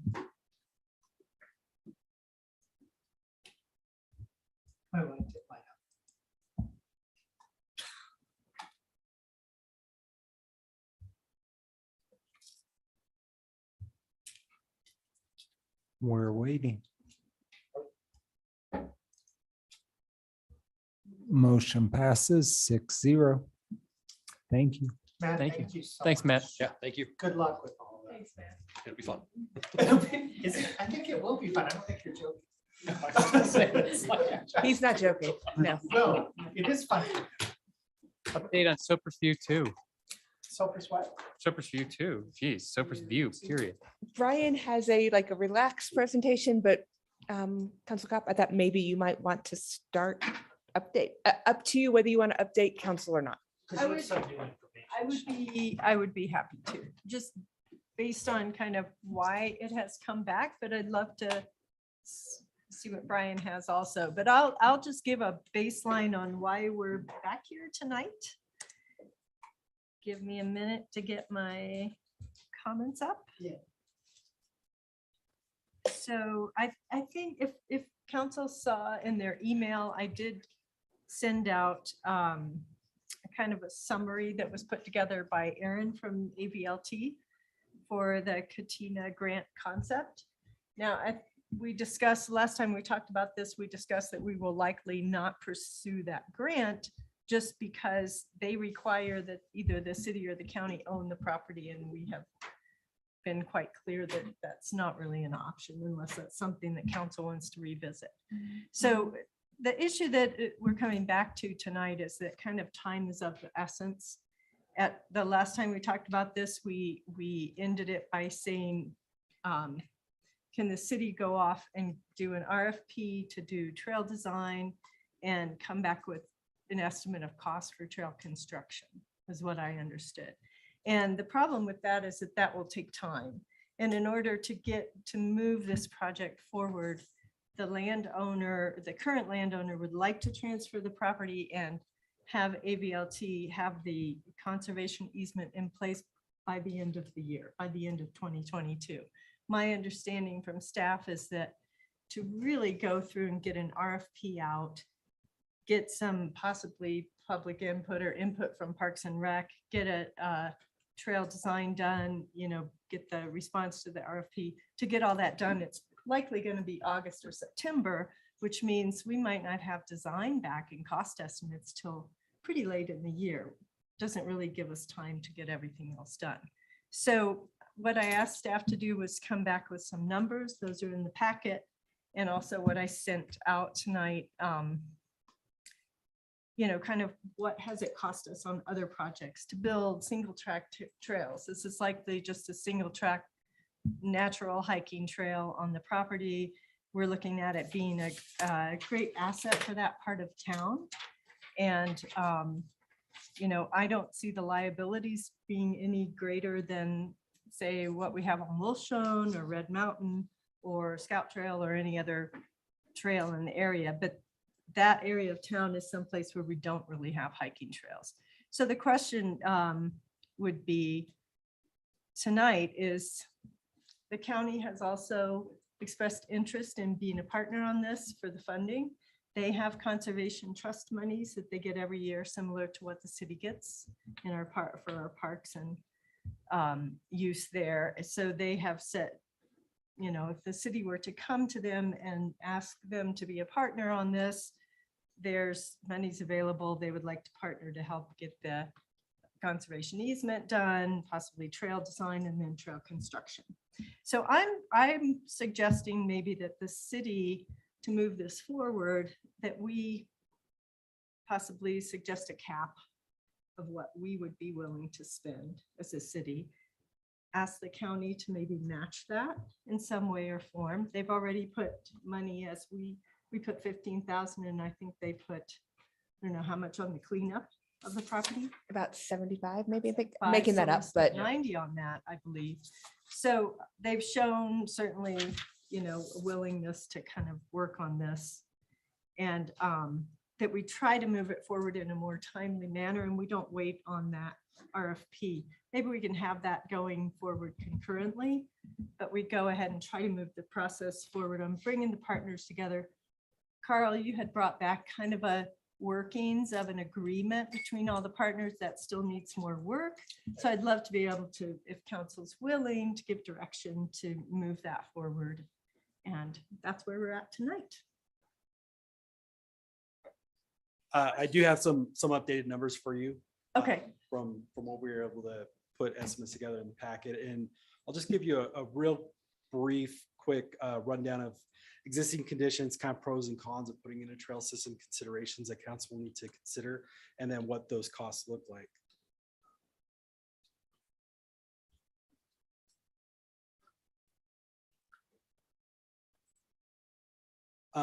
I do want to introduce Chad Smith. He's our Trails and Open Space Supervisor, who's been doing a lot of work on this area. He's been meeting with ECOS and working with some of our partners here on what this looks like. We are looking at 2 parcels. Both of them are private property. One is 68 acres. There's about 36 acres. Most of what we've been looking at as far as encampment cleanup exists on this southern 68 acres that you have outlined in yellow there. Comes some. Go back just a second. I want to say the map again. That's right. Yeah. Sorry. Yeah, so just to orient yourself here, we have Walmart right here and the north lot. This is the new Bell Rippey property. So the cleanup area is above the Bell Rippey property, maybe a little bit to the north. Yes, yeah. So most of where we're seeing encampments and where the cleanup effort was done with the county has been in this area. Okay, sorry. Okay. Thanks. So a couple considerations. One, this provides more trails, which everyone likes to have, better public access to open space. One of the considerations is that we have this new development with about 200 residents. You know, that's probably at least 25 dogs plus. And as we've seen with the lofts, they are going to use whatever public open space land they have access to. So to kind of get ahead of that and manage that use, this might be a good idea to provide some kind of usable space. The Glenwood Springs Ditch Trail is already existing. That's about 3/4 of a mile that runs along north to south. From there, about the southern end of that Walmart development. What is that called? The shopping marketplace. Yeah, Roaring Fork Marketplace. That's where that southern trail head would probably exist. And it legitimizes a lot of those trails that are already existing. There's quite a few pirate road trails that you have branching off from there. This concept does protect the land from future development if we were to put in some of these easements, or there's also just a question of what does this really look like as far as the property ownership. Do we keep it as private property with, and work with the private landowner? Do we just have this easement agreement in hopes that the city would take on the financial burden of cleanup around here and maintenance? Do we transfer annex in this property so that we can provide enforcement by doing an easement outside of city property that still provides a jurisdiction issue with our code enforcement? So some things to consider about the status of the property itself. It allows us to perform some fire mitigation work in the area that's greatly needed. We've had a couple of fires up there in the last year. Allows us to regulate this area a little more with homeless encampments and cleanups. We'll talk a little bit about that here in a second. And then just adds to future connectivity. It is a beautiful view there. There's a reason why we call it Soper's View. It's actually, it would be an amazing place to have a trail. Some of the better open space views from around the valley here. Other considerations is, like I mentioned, just the enforcement needs. How do we do that with it being outside of PD's jurisdiction? Do we look at a ranger program for parks to help with that enforcement? I really don't want to send our little code enforcement gal up there. We had a staff member that was attacked by a dog and a gentleman that was in a homeless encampment there when we were doing a walkthrough. There are safety issues out there. Budgeting for trash, trail maintenance, et cetera. A special consideration as we went along there is the liability of stormwater runoff. Those washout areas that come down. You see right now, protecting that new Bell Ripley property, these very Jurassic Park kind of reinforced, very solid fences that look like they're holding back T-Rexes, for debris flows, boulder mitigation, things like that. That is a substantial cost if we were to do that all the way along this trail system, if we were to take on any liability for washouts into the developed area. Access points, what's that look like through private landowners? Is there going to be a cost? Most of our easement agreements or private land have a cost to it, an annual cost that we pay them to have that easement access. What's that cost going to end up being? And then it's also just very difficult terrain to put in a trail system. There is that existing access road, but if you want to do kind of a loop with all the ravines and ridges there, there's a reason why RFMBA has not really looked at this area for mountain bike trails. It'd be very difficult to put it in, but there's also other considerations. And then another thing is neighborhood concerns for future use there. Some of those, especially on that northern parcel of property, is going to go right adjacent to private homeowners looking right down into their backyards. They may not want to have the public going right back there where they've enjoyed privacy into open space before. Some cost estimates to consider with this trail development system. We would need to do a couple surveys required by BLM. That's about $10,000 to do the planning for it.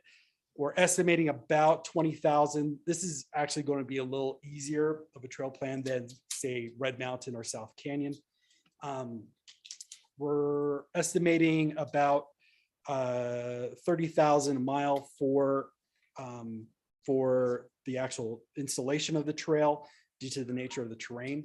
Annual maintenance costs, we utilized RFMBA and RFOV for a lot of our trail maintenance. This mostly would be RFOV since we're looking at a hiking trail. We could make that multi-purpose with mountain biking as well. That might have an additional cost, but it also give us a little more flexibility in help with maintaining those trails. So the costs for those organizations not paid by us is about $22,000 for what we're currently doing. That doesn't include our staff's time. And then just to kind of give you an idea and something of why we're having this discussion in the first place is the proliferation of encampments up there. So last July, we did a cleanup That was $87,000 provided by the county to do that cleanup with Ecos. We just did a walkthrough of the area, and we have about a quarter of that has returned in less than a year. Right now, if we were to do a cleanup of what is now existing there, it'd be somewhere between $25,000 to $35,000. So that those encampments come back very quickly. That would be an ongoing struggle. I think the hope with this is that if we activate the area recreationally, it will move the problem somewhere else. It's not going to eliminate the problem, but it's not a guarantee that it's going to move it either. We've seen that up in the Wolfson Trail system that has good recreational use, and we still have encampments, just on the other side of where some of that vegetation is. Our annual volunteer time for our trail systems is about 300 hours.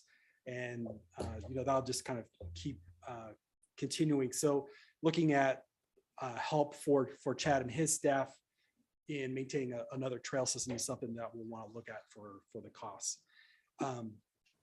Again, you can see the alignment here of the existing ditch trail covering most of that lower parcel. And then if we want to continue that, as soon as you start getting past that Bell Ripley property, you're going to be getting in adjacent to some of those private property owners.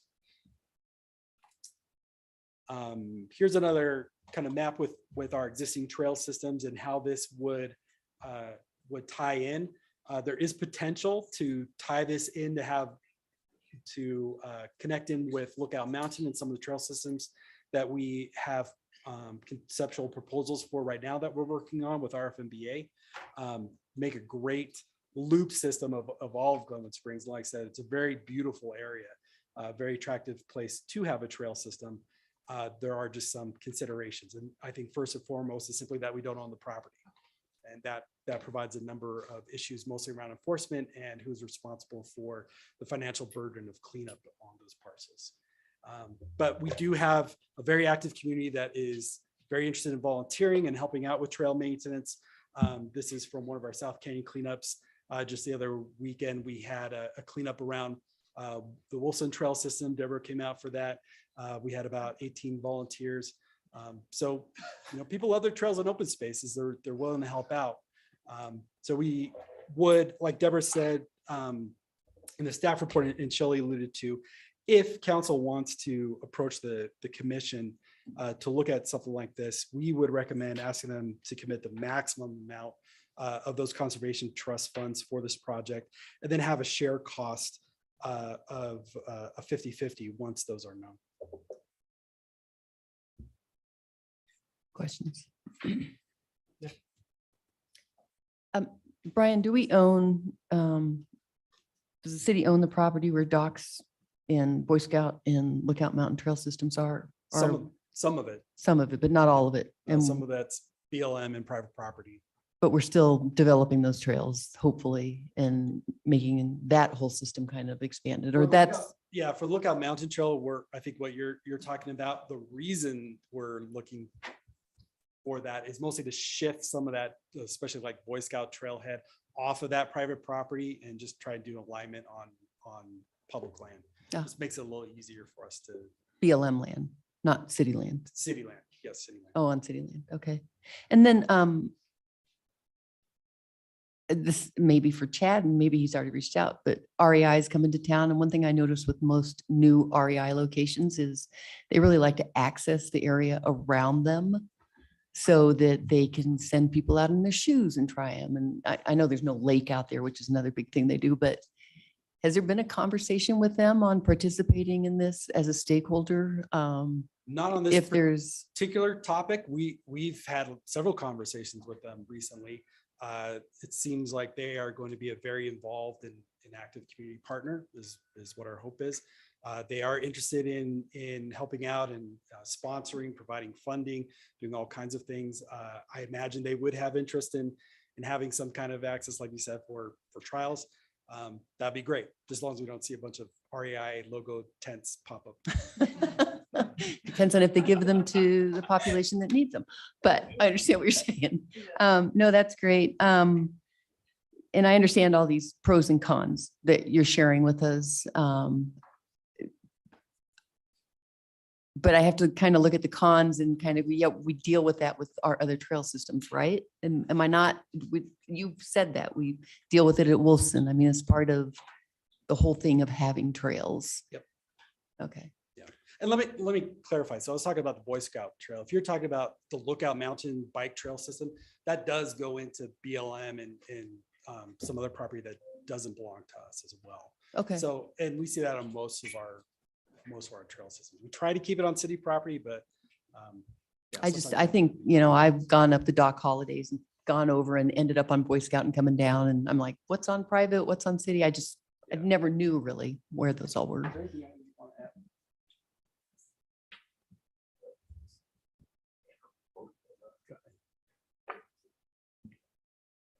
Brian, and maybe Carl knows, on the Glenwood ditch, the old platform, is that continuous all the way to like docks, or is it? I mean, the ditch existed there. I Mhm. don't know that there's a formalized trail on it Is that there- far. There's kind of a dead space between Yeah. But docks. does the city have easement access along there? No. It was never ours. It was never ours. It was- Okay, no. so to have Uh, a trail on it would take more work. and Right, it would, agreement. yeah. Okay, just curious about that. I think that's all I have, except maybe kind of a question for council is, in light of us having so many trails on city property, do we want to consider owning it? I mean, is there an advantage to that? Or otherwise, I mean, there have been indications from, secondhand that the county sheriff would look at enforcement on that private property, but how do we, what are their resources and what bandwidth do they have for enforcement, similar to our police department and Right. our Parks and Rec? Everybody's limited on staff and to cover all these different areas. So Well, does the council want to revisit? owning Yeah, and I it? think actually that's kind of a two-part question. I think one is, do you want to revisit ownership? But the other one is, do you want to visit annexation, right? Because from the standpoint of enforcement, jurisdictionally, for us to enforce our rules, it has to be annexed into the city, whether we own it or not. And so that's kind of part of the conversation. And, we've had a number of conversations regarding kind of call priority and that kind of thing. I mean, we're probably in a somewhat better position than the sheriff's department, but we're also not in a great position. And as with any of the trails, right? It's not a new problem for us. It's just a recognition that this is not going to magically solve the problem, right? Like, I think that's all. And I think that's the sort of the caution that I've had, Deborah's had, the chief's had, is just recognizing that just building these trails, I know that it potentially will help the neighborhood and some of the problems that they're facing with those encampments. I don't know that it's going to solve it. It may just push it farther up the hill, but they still may be there. As I mentioned earlier, this is an increasing problem, nationwide. Yeah. And you identified all those things that we're trying to do to help address it. I just don't want to mislead the neighborhood to think that this is somehow going to magically solve the problem. Right, as we have it on other locations. Exactly. Marco. Just a quick question to me. Mike. Oh, yeah, Mike. Hi, Mike. Oh, there you go. You guys all saw the email we got later on today with the $337,000 of an estimated cost. Would you agree with that? Was it 337,000? I don't know if Brian got that email. Oh, maybe Brian didn't see it. Oh, I'm but sorry. That came from ABLT as kind of their project estimate. It doesn't include any trailhead. costs. Right, which says donated, which is actually really nice by the Aspen Valley Trust. But I guess my question was, we have two funding partners at this point. One is the city, one is the interested in this, one is the county. Mhm. That's as far as it goes. And the county has offered how much? Whatever we can get, or? Well, they have, we don't know. Okay. Apparently they have 200,000 or so in their conservation trust funds for the year. I don't know what other projects might Right. compete with that. And I don't know if they, if this is a multi-year project, if there would be phases that Could we be might have to multiple split it up. donations. I guess my concern is that I don't want to be left holding the bag for the whole thing. Is that your question to staff or? Yes, that's no, that's a question to Okay, you it's a guys. How do question. you feel about this? Because I don't want to be at the end of this. If I may. No, you um, don't. Yeah, go for it. Let's turn it and have public comment and then bring it back when we have the more comment, because Okay. it's a good question. Ownership question's a good question. I don't think we need any more questions. You promise? Mr. Mayor, just to end on that, if I may. We do have someone from the Parks and Recreation Commission, but I think they're here to maybe not talk on their behalf, but I will say that the Parks and Recreation Commission were kind of split on this issue. When we were first talking about this a while ago last year, there was concern of, no, we shouldn't take annexation of the property and take on the property. But there was very much a desire to do something on the city side for cleanup. So I don't have an official recommendation from the commission, views on both sides. Real quick, is there, a lot's changed, I think, in the last year with this project. It's gotten cleaned up. It's gotten, AVLT, Triumph, potentially taking ownership. There's been a lot of changes. Do you feel that the Parks and Rec Commission would have a new understanding, or would they like to weigh in on this? Well, I guess that's a question for us. Do we want them to weigh on it? So never mind. Yeah. Yeah. Go ahead, Charlie. We kind of have a new commission. Yeah. Last. That's a good point too. Go ahead, Charlie. So Deborah, Brian, if we got to come up with money for this, leave out the cleanup for a second, which concerns me that we're back at 25%. Where's the money coming from? It's just off the top of my head, but if we're talking next year's budget, probably Conservation Trust Fund. The what? Conservation Trust Fund. Feel free to correct me. No, not next year either. You're spending that. Capital would be the next Out of place you capital go. projects? Yeah, but I mean, there are many needs in the capital project as well. Public. Anybody from the public like to comment on this item? There's two of you. There might be more of you. There might be. Okay, do I have to say my name first? You do. Okay, so I'm Laura Speck. And I am a part of the Park and Rec Commission, but I'm also here because this is my plan that I presented to you guys. So again, I'm sure all of you guys know the history of all, so we'll just start from here and move forward. I do want to say that I think having a responsible property owner will be the best solution for this project. Having my family's property be there, well, that's what is being the biggest problem with this area, is that we didn't have somebody that cared about what was going on in our neighborhood. So the main reason why it becomes so abused with irresponsible campers is because it's not monitored, protected, and respected. There's over 250 people that are following this Facebook page that I created, and they've all promised that they will be engaged in keeping track of this property. This has been an interesting 2 years for me to learn how to communicate with city and the county, and I'm very excited that this is in front of you and that you're keeping your ideas open. For me personally, I think that owning a parcel of land or any property is such a privilege that most people in this world will never get the opportunity to.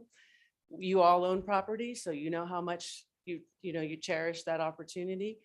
I look at this property as a super amazing benefit for the city. Again, you look around that mountain and that mountain and that mountain is all owned by the city, and you care about it and we take care of it.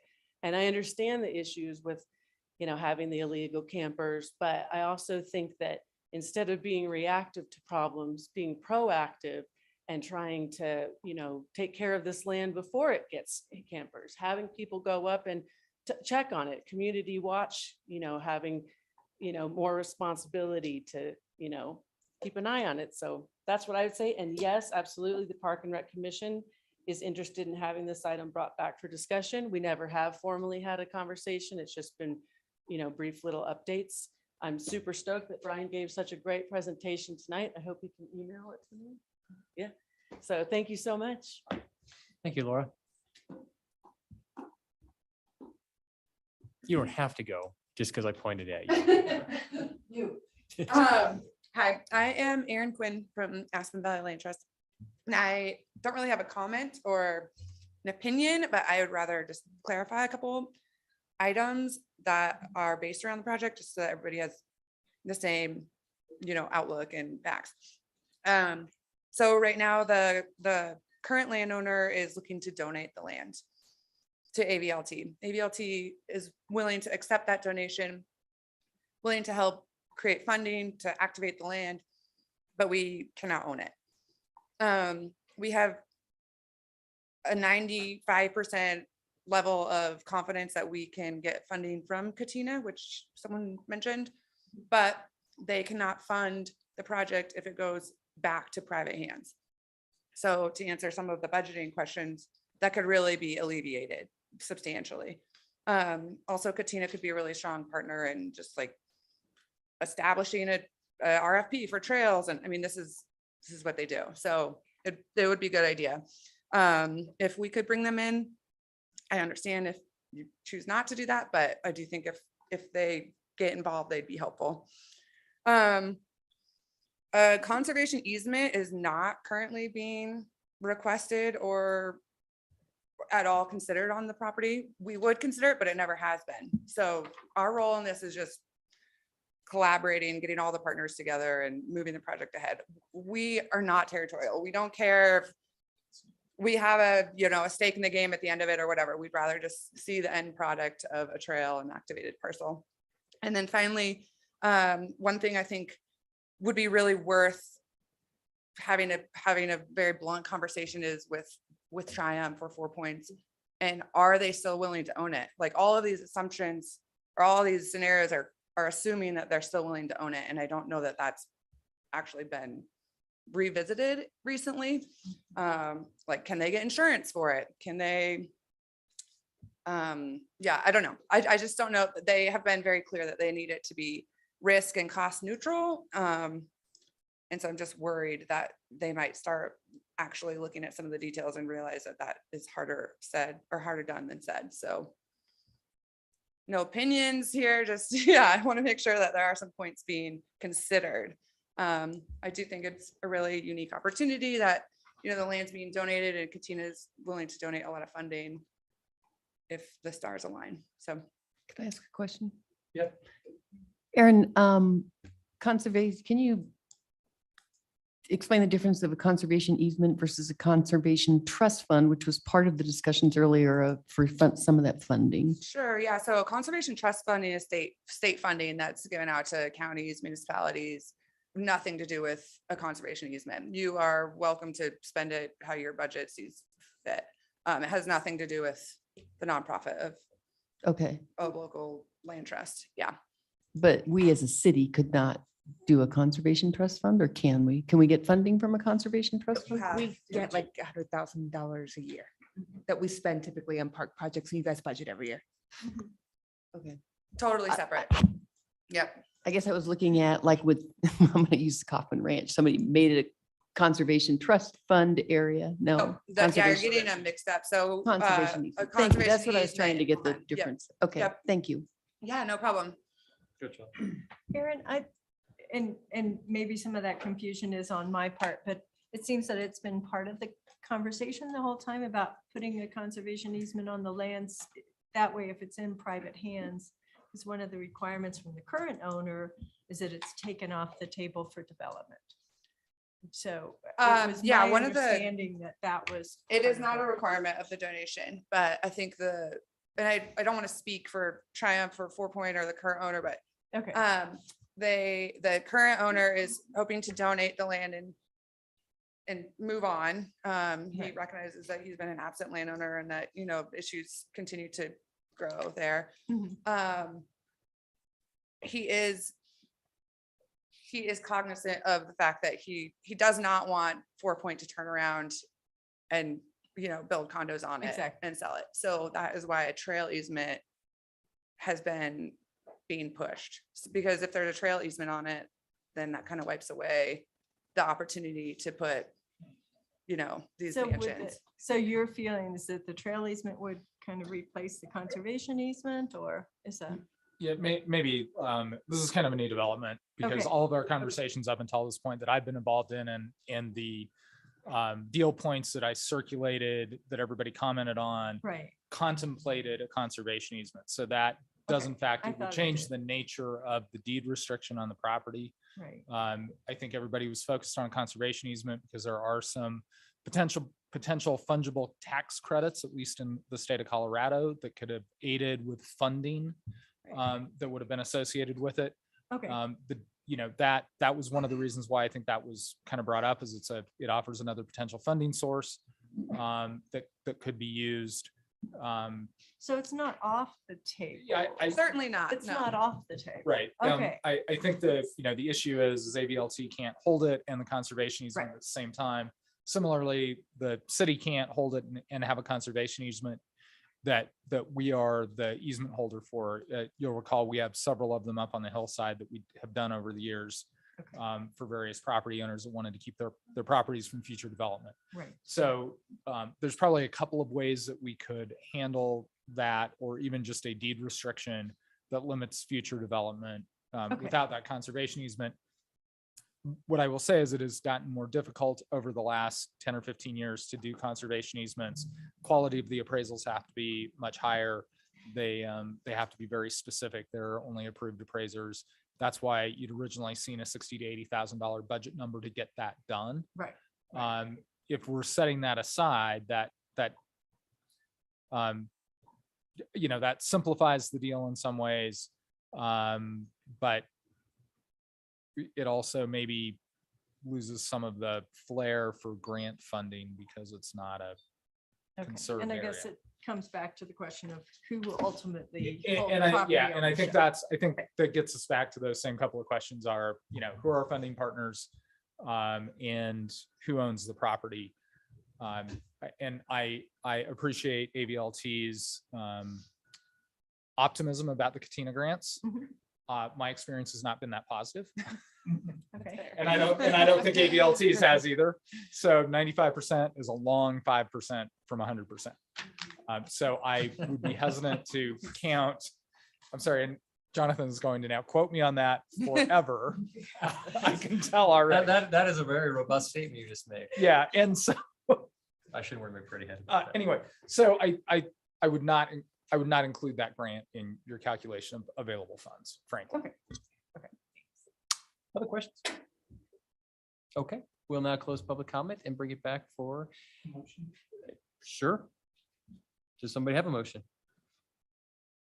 Or do we want to talk about it before a motion? I can. Counselor, does she have a motion? Yeah. No, I thought you had. Oh, okay, sorry. I'm happy to make a motion.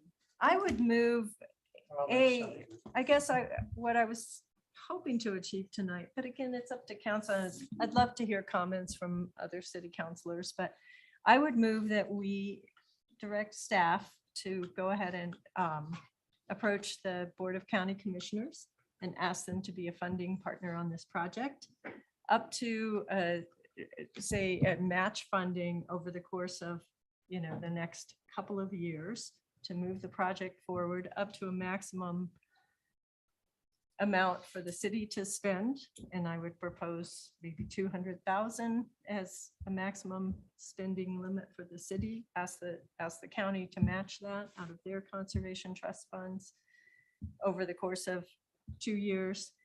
And so that would be number one. And number two, that we ask our city attorney to go back into negotiations with the partners to figure out, work on the agreement and work with us on who might be the ultimate land owner or property holder for the property and try to also work to move that forward. I would second that, but could we also add that we bring this back to Parks and Rec to take a look at this again too? Absolutely. And I think if we. The commission, sorry. I just, Yes. I said I'd second it. Can we add? I would absolutely love to get their input. And I would like to add to the motion if I could, that this you know, the funding commitment by the county and the city would be dependent on, can we pull this deal together and move it forward? Been motioned by Shelley, seconded by Paula. Further comments? Just a quick clarification. Just a quick clarification. So if one of the other partners is not willing to put the money forward, the deal dies. I don't know that the But- deal dies. but we gets need to adjusted? Look for other funding sources. Right. I I think just- if we're setting a cap on the city's contribution to this, then we have to look for grants or other funding partners. Right, like I said earlier, I just don't want to be the one holding the bag at the end. Right. I think that's very important, but I could support a cap, no doubt. Charlie? Yeah, about a year or so ago, we voted to spend money for cleanup. I was one of the people who voted against it, and I did because I didn't think it's a solution to the problem, and it's pretty clear it was not, because now we got another $20,000 or $30,000 a cleanup issue that could be out there. I think that's going to be an ongoing problem. I'm concerned about our exposure to spending that in the future at this point. I really think it's a beautiful piece of property. I saw the views and stuff in the pictures of, but I just have trouble spending $200,000 of our money. We have Sayre Park, which needs a lot of money in development. We have other parks and needs, and so I can't support this project, even though I like the concept. I can't support it. Tony? Thank you. Okay. I have a couple of things. I just have a lot of questions, really. And I think, my position, which I've shared many times with Council Cop, is as long as it's a trash bag and a doggy bag, then I'm supportive of this. And what I hear with all these moving parts and these, what's going on, it's going to be significantly more than that. The question is, does Triumph still want to own that? We need to have resolved. Who cleans it up? Does it happen every year? Is that a $35,000 cost every year? Why a 2.5 mile trail? Where did that number come from? Was just kind of pulled from the air? What's the Park and Rec Commission think about a 2.5 mile trail? Do they want a 3.5 mile trail? What about maybe a 1.5 mile trail? What capital projects will get deprioritized because of this? Where does the money for $50,000 a year? And I'm saying $22,000 for the maintenance that we saw on the slide and $35,000. I'm just assuming is what it's always going to take to clean this up if we want to keep it clean. So where's that $50,000 every year? It's very easy. It's the cheapest thing about building these multi-million, it's not multi-million, but when we talk about these projects, it's not the cost up front, it's the cost over the lifetime, the forever cost that is going to be significant. Where's the staff to maintain it? Where's the staff to clean it? Where's the staff to police it? Either on our side or the county side. Should the county be funding 100% of this upfront cost if we're the ones on the hook and we're going to be, as Councilor Dame said, holding the bag to maintain this in perpetuity? And I think, I guess my question would be, where really is the urgency? Just because we had an absentee owner who desires to wrap this up because maybe he gets some tax benefits in this calendar year, doesn't mean that we need to be on his time frame. Just because this guy's been ignoring a problem and has been just letting this thing go doesn't mean now we have to be on his timeline to fix his problem. I think, we were running at a potential hot springs in South Canyon about 2 years ago. And I think wisely, cooler head said, hey, let's go through a public process. Let's go through and see what Parks and Rec thinks. Let's see what different boards, let's do some community outreach. Let's do the public process. And this, I feel like we're just trying to get it going. I think there is a public process. I think it starts with referring it to the Parks and Rec Commission. I think the Financial Advisory Board also needs to weigh in on a $50,000 a year potential cost every year. For spending potentially $200,000 up front and then $50,000 every year, that's really, go ahead. Oh, I don't think we have 50,000. I don't think we're spending 50,000 a year on Wilshon or Red Mountain or other trails. I don't know where that number comes from. Well, the 22,000 that was in the slide of maintenance is where that's coming from. That was, wasn't that overall citywide? Was that citywide or is this trail? Citywide, all the trails. That was from all of our existing trail systems. annual. Oh, over okay. All of our existing, and that And then some of those 35 costs that were in there are just what some of our FMBA's and RFOB's costs are that we aren't paying for. I see, for Yeah, the it's like entire a- city. Yeah, that's Oh, that's- through Wilson, Red Mountain, South Canyon, kind of all put together. And I believe the 35 is the max estimate because the property is not activated and it's. So. Right, and I'm not right, trying No, to no, no, discount no. your points. I wanted to No, that's clarify fair. those That's fair. numbers. But I think, we saw it being activated or not. I don't, Wilson is completely activated and we still have the same problems out there. I think if this gets activated, it's either one, not going to matter at all. And we're going to be spending maybe $25,000, maybe $10,000 every year to keep up on it with staff that we don't have. Or two, maybe it does get activated and it does eliminate the problem in that specific spot, but then it's just going to take it all to Wilson or Doc Holiday or someplace else. It feels like this whole thing got started because we're trying to use a trail construction to solve a homeless ickiness problem. And that's, and if it ends up that it works that way, we have a great trail and that these, homeless people in conjunction with a Built for Zero and some of the other things we're doing, if that actually works, I'm very supportive of it. I just think that we just need to slow down. I'm never the slow down guy, but I think we just need to slow down and put it through a regular process. I think to the specific motion of, asking the commissioners to fund this, since it is property in their jurisdiction. I think coming to them and asking for them to fund it is appropriate. I think we need to figure out what Parks and Rec thinks about it. I think we need to find out if Triumph is still interested, because if any of these partners are like, nah, I'm out, we got to seriously have a conversation about whether we want to own it or not and annex it in. That's a very different conversation I think we're having right now. So. And I think that's, can anybody reread the motion? Counselor Cow. Thank you. I mean, just. Yeah, no. 'cause I'm willing to amend my motion. I only got most of it, Okay. but Counselor Cow moves to direct staff to approach BOCC to match funding for a maximum of $200,000 over the course of 2 years. Asks Attorney Hanlon to go back and renegotiate the terms of buying the property and to send it back to the Parks and Rec Commission. So I didn't actually include like a year deadline in the motion. If that makes any difference. Anybody else? Yes. Oh, go ahead, Paul. Sorry. I was No. Gonna let you go first. I didn't know that you had your hand up.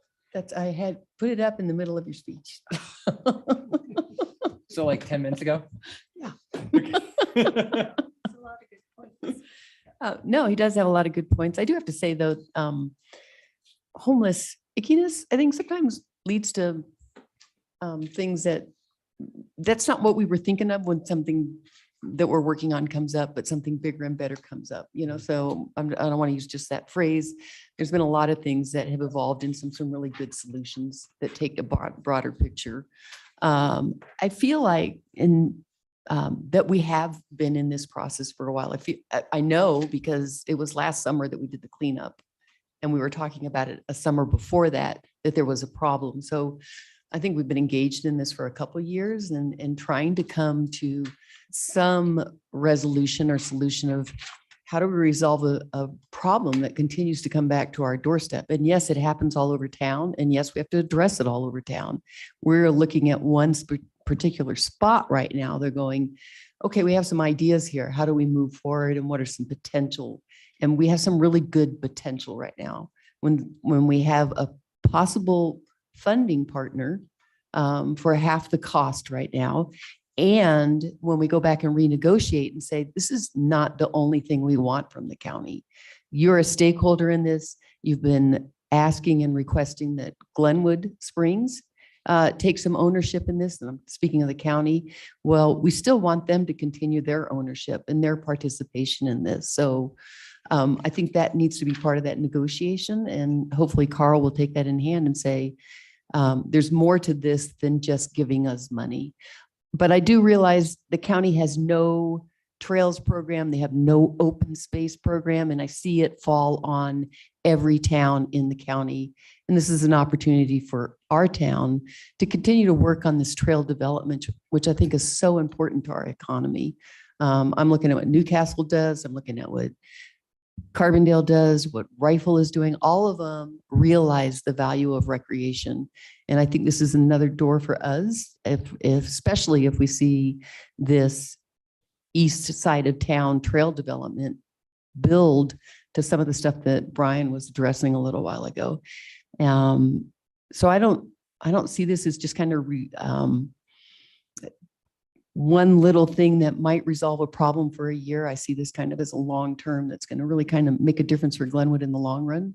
And I think it's going to, I do think it's going to help us in appreciating that south side of town. And I have all sorts of other ideas for that entrance to our community from that edge of town, which we don't see yet. So I think there's a lot of opportunity for us there. Okay. Any other comments? Call the question? Ryan's called the question.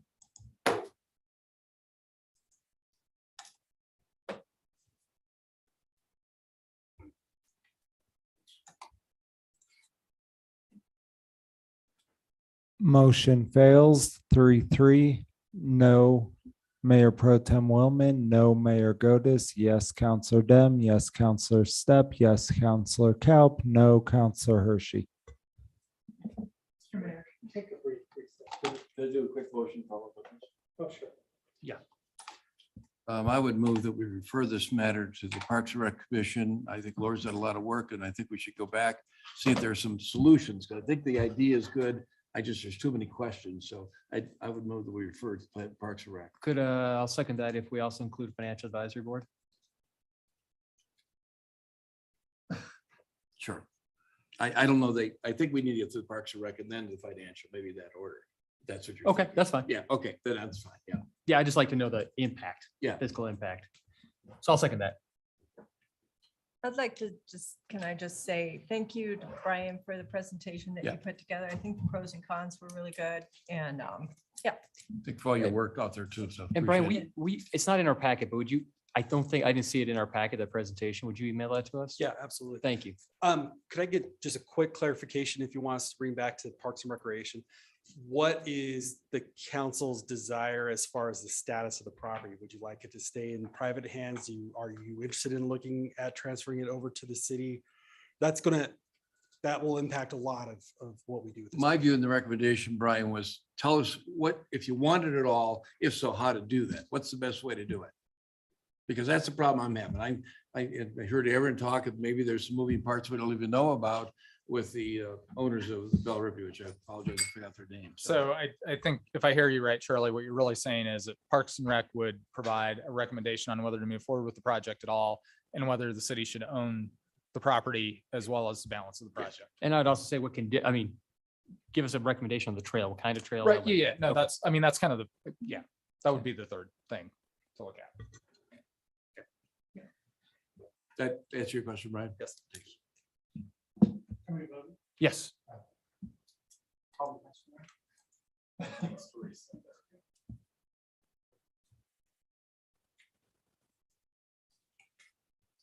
Motion passes 6-0. Thank you. All right. Thank you, Brian. Laura, Aaron, thank you very much. Let's take a 5-minute break, 6-minute break. We'll be back here at 8:35 to get back in.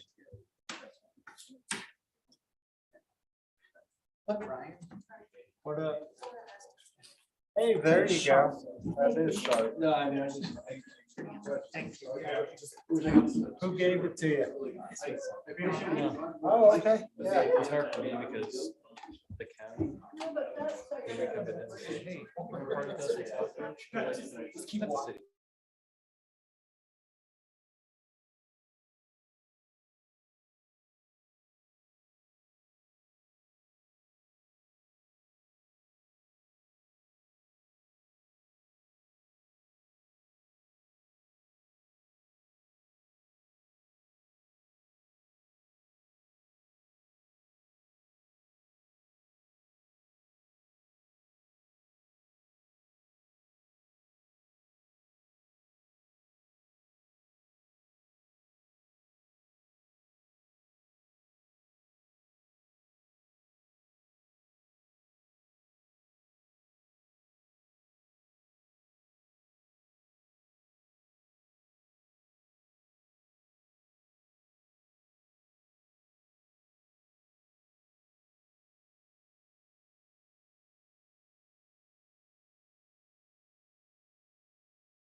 But what we're doing, like, oh, we should do this, now we should have this committee do it, now as long as someone else does it.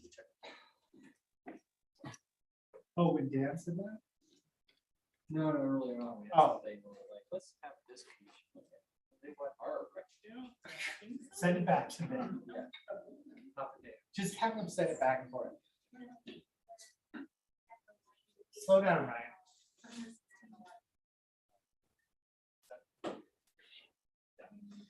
Who needs to accept an invitation?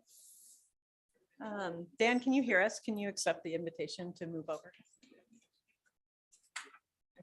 I can email him if he can hear us. Like this?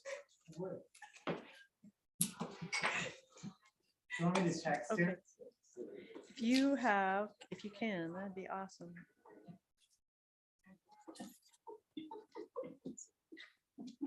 Perfect. Okay, it looks like we're ready to go. Annually, we bring to the council renewal letters, both for our paratransit service and for our Ride Glenwood Springs service. These agreements they reference an old contract that we developed with RAFTA back in, I think it was 1998, maybe 2002. They were very old contracts. A year ago, we had an audit of our transit system. CDOT came in and took a look at our agreements and our transit system as a whole. And they made some recommendations about how we review and our contract with RAFTA and what kinds and types of reporting that we should be getting regarding our transit system. So we have been working with RAFTA since that audit, and we have revised both the existing Ride Glenwood Springs transit agreement as well as our paratransit agreement.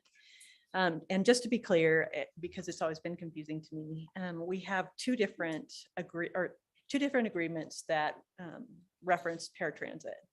So one agreement is a 7-party MOU, and we see that every year, and it is a shared agreement with Newcastle and a number of other communities for paratransit. But it only goes into effect between 8 and 5. So those services are shared between the communities and funded by Garfield County through grants and with RAFTA for those hours.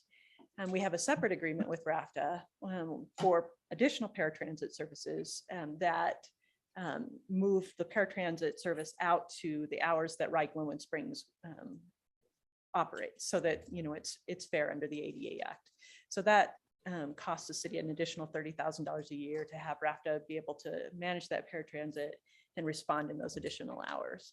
So just for clarification, I think those agreements have always been confusing. So this update here would update both our Ride Glenwood Springs transit agreement and our paratransit agreement with RAFTA. It references all of the reporting requirements that were required by CDOT when they did our audit. Again, brings in RAFTA's cost calculation spreadsheets. I don't know if you had a chance to go through those. They're very complex, but essentially assign labor and asset or training, general costs like mileage and operating costs like fuel, across all the different transit systems. This year, we had about a 15% cost increase from last year. And as you can imagine, those kinds of cost increases are really related to labor and fuel. Dan does have an additional information that he can share with you if you have questions about costs. But that's the cost of our transit system at this time. So I think that's all I had to say. If you have questions, or if you have questions for Dan, Dan's online. Terry just had one question. How does RAFTA, it was probably in there and I maybe missed it. After 5 o'clock, when the traveler doesn't run, if somebody is qualified for the traveler wants a ride, how do they make a request the day before and then traveler goes out and transports them? I'm going to let Dan comment about that, because it is a little bit complex and how it works after hours and on weekends. Dan, would you respond to that question, please? Yes, thank you, Terry. And members of the city council. The way it works is that in order to comply with ADA regulations, you need to provide service within the hours of your fixed route bus service if somebody requests it the day before. And so we have between 8 and 5 Monday through Friday, we have a dispatcher that is answering the phone.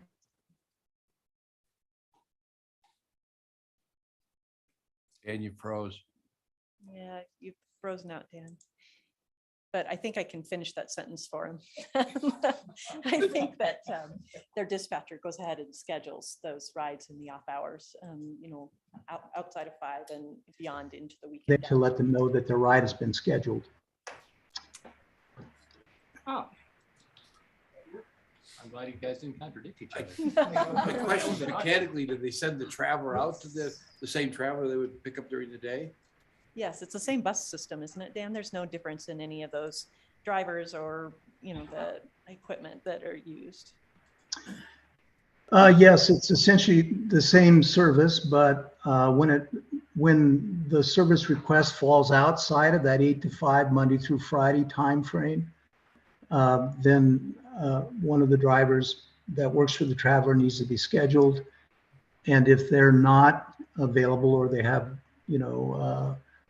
trouble finding somebody at the traveler, then RAFTA supplies somebody to drive the vehicle for that trip.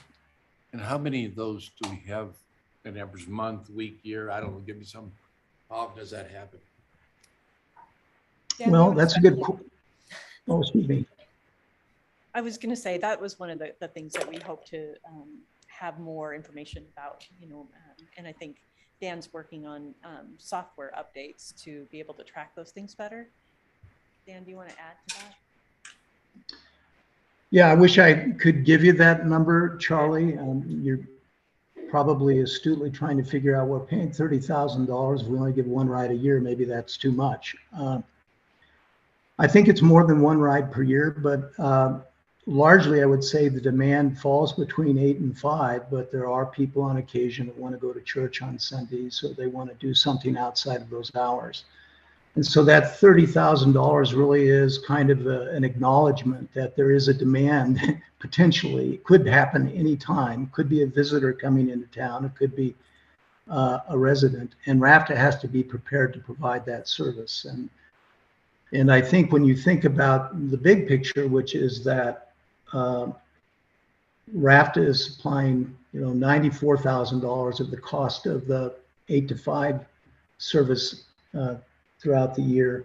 And Garfield County is also contributing $75,000 for it, for a total of $169,000. That $30,000 contribution from the city in order to meet its ADA requirement to have these complimentary paratransit services available during their hours of operation is really a pretty good deal. But you would like to have the data, and we hope to be able to provide it sometime this year, maybe at the end of this year, when we get our system set up to be able to track these kinds of things better than it can now.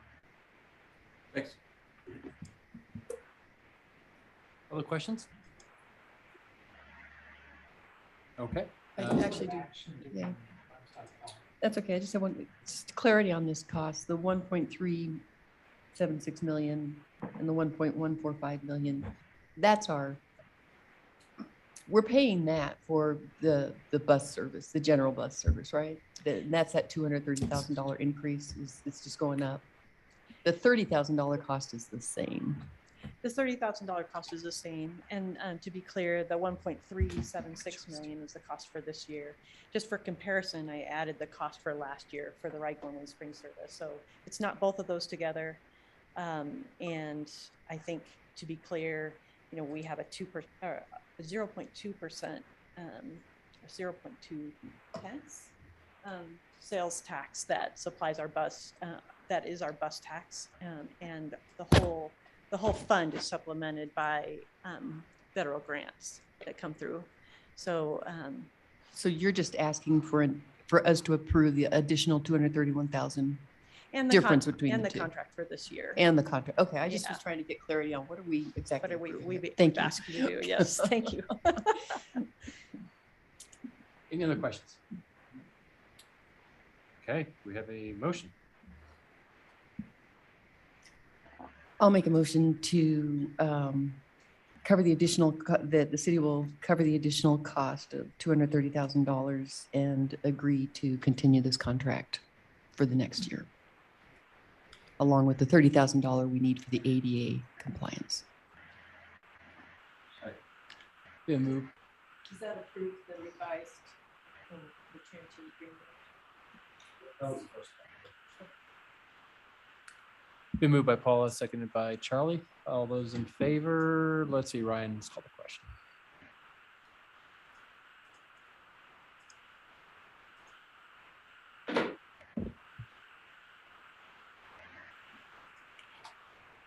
It's unanimous, 6-0. Thank you. Thank you, Terry. Thank you, Dan. Thank you very much. Good evening to you. Thanks, Dan. Thank you very much. Okay, item number 18. Cross that off. Item number 18. Options for minutes.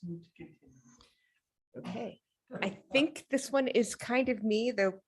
Everyone step in if I mess it up, because it's been a while since I've read it. There was some frustration on council's part with the abbreviated minutes we've gone to. We've gone to mainly motion minutes. So council asked us to bring back some options if we wanted to go back into longer minutes. Essentially, if we go back to how we were writing minutes previously, we think we'll have, when you add in work sessions, that's 60 to 90 hours per month to prepare minutes. And in those scenarios, we'll need to add like a quarter time to a full-time person to take those minutes. Another option we looked at was kind of like a transcripts service, which is not perfect either, definitely inexpensive, but we had an example there of what that looks like. Another thing that you guys asked us to do was look at maintaining audio and visual recordings of all work sessions. Should this happen, the video is much better and the audio when you guys are sitting in the dais, it does not work as well around the square. And it would also require us adding additional IT people because, as you can see, Alyssa's running the meeting. So, it's all very time intensive and it's just a matter of your priorities. Question. What if we didn't do the work sessions? What if we just wanted the city council minute meetings as we had previously? Because I don't think we had work session. I think that's the quarter, an extra quarter or half person. It still requires more resources than we currently have because what we have now is a half-time deputy, which is moving, but. And previously, I'm just trying to figure out that, I know we made the transition from doing it. How was it done when we used to get minutes that were not like, not absolutely everything in there, but just some succinct little notes along the way? Previously, we had 2 full-time people in the Okay. clerks department. Okay. And I think a lot more time was spent on minutes. We took that position and divided it half in court, half Right. in clerk during, I think it was during COVID when we were I really remember that. struggling to, Okay, I was just trying to figure out the history of it all. Thank you. Marco? Turn it back off. Quick question, Deborah. The P and Z minutes were always great.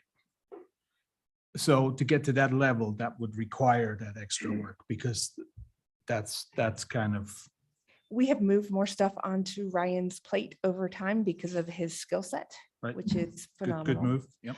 So I would say, if you guys really want really in-depth, really good, we need to have another full position in the clerk's office. And that's what the P and Z does with the Community Development Department. They have the staff to do that. Those minutes were great. Troy? Are you saying that rather than have 1.5, would have 2 full-time people in the clerk's office again? I would think so. If you guys, I mean, if you really want those minutes, and then I would also ask that if we go that way, that you guys are more forgiving in how you felt you said things, right? Because another reason we did this was there was a lot of, well, that's not what I said. So there was a lot of time going back to look at the tape and no, that's what you said, or no, that isn't what you said. So we'll fix it. So it's just, it is a big process. So, Sorry, go ahead. Yeah, just the follow-up on what you just said, Deborah, and I don't remember, I know a couple times I said, well, that's not the way it's stated in motion. But I think that becomes a council decision. We approve the minutes. If I don't think it's something that the way it's done, I'd say I move to approve the minutes with this amendment because that's what I think happened. And if they agree, they agree. I don't think it should require staff time to go back and figure out whether Charlie called somebody a name or didn't call Charlie a name. I don't think that's, and I don't expect Ryan to have that role in trying to interpret my mumbo jumbo. So I just have, my concern is that the general citizens, it isn't us so much, because I can go back, if I see something, I'll go look at the video and look at that section of the video. The general citizens look at these minutes, and they don't really know what we're doing.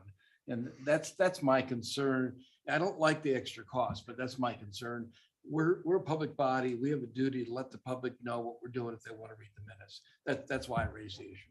And I think we do think the video covers that, but if that council is not comfortable with the motion minutes and the video combined, that is certainly, you can give us direction to change that. Council Hershey. Please. I hate this thing. Mr. Mayor, remember we were talking about housing and I said, are you going to take public comment? And the paper reported you ignored me, which I didn't remember is true. So I went back and watched the video and I was right. But like reading the minutes, it doesn't really get into that sort of minutia. Like Charlie said, somebody in the audience called them a name. So I sort of agree with Deborah that the combination of the video, which I've watched a lot, is pretty good. And the minutes supplement it. I don't expect him to have, I mean, in a courtroom even, Carl, you don't have an exact perfect record. You have an audio record. Is that a good analogy? Right, I think it is. And I would say our age is showing, Charlie. That, in all honesty, because In a lot of ways too. Yeah, thanks. Man, it is a tough crowd tonight. I will be appearing in Cincinnati tomorrow.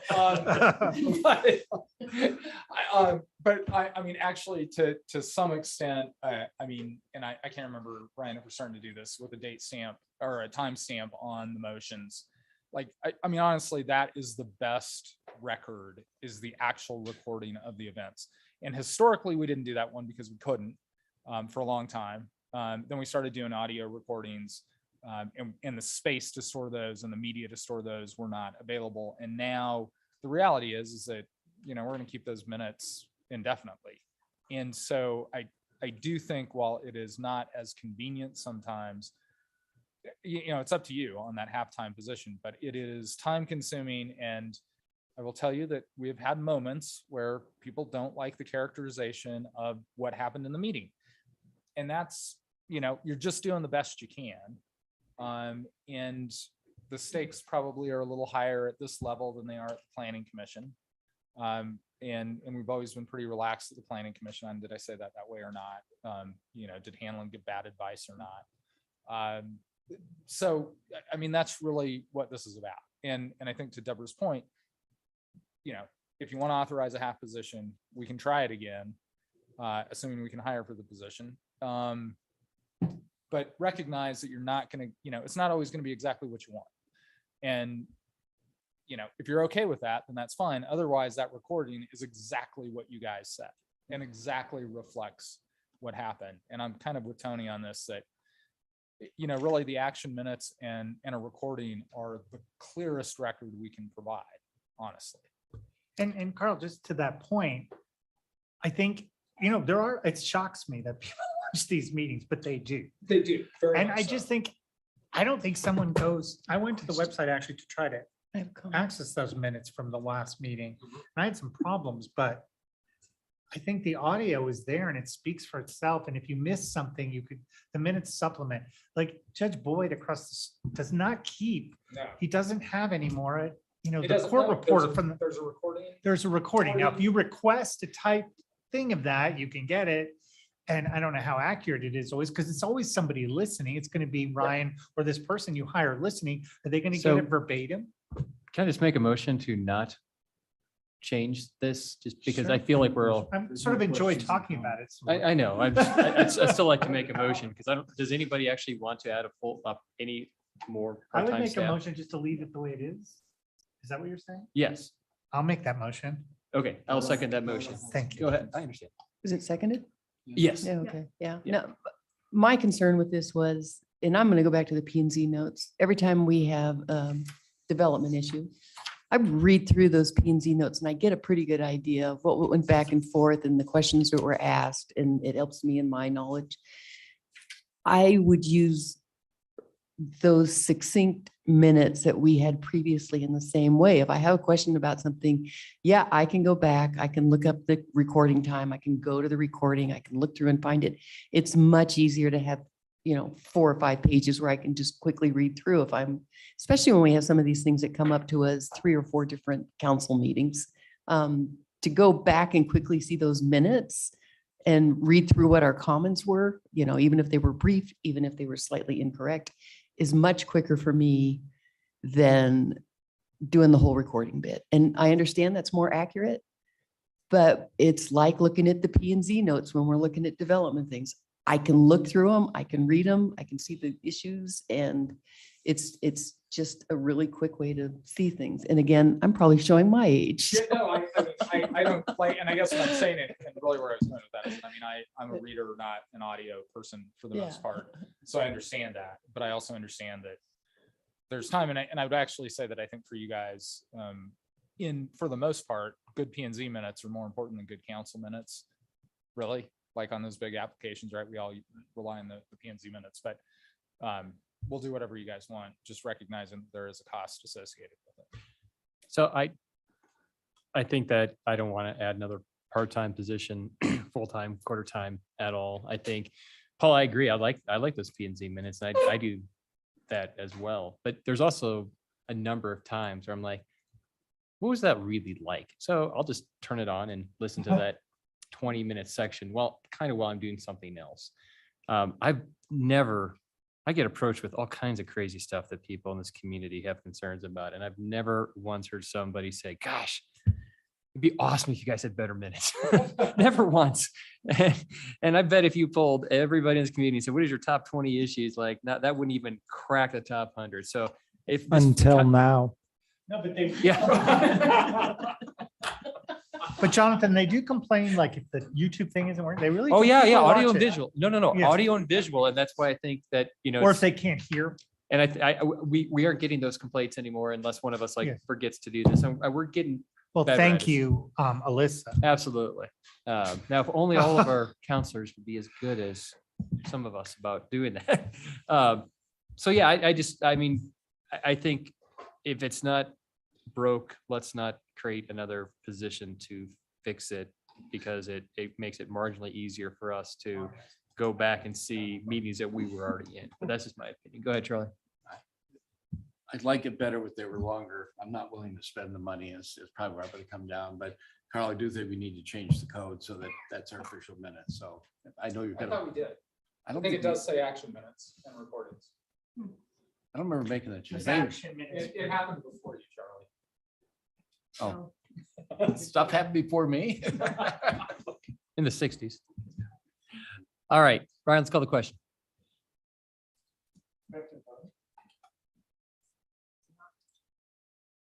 Yeah.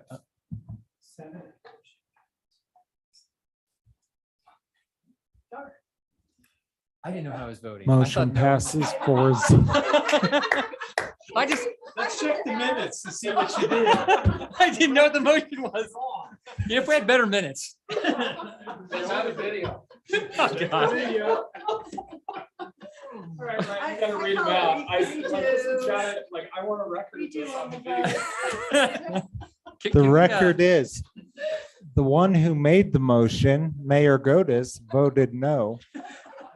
Mayor Pro Tem Wellman voted yes. May I was voting no Councilor towards a Dem halftime person. That's why I was voting no. voted yes. Counselor voted yes. Counselor Hershey voted yes. Counselor Stepp voted no. It passes 4-2. Thank you, Mayor Godus. Jesus. All right. Council comments. Go ahead, Shelley. Okay, let me find them just a minute.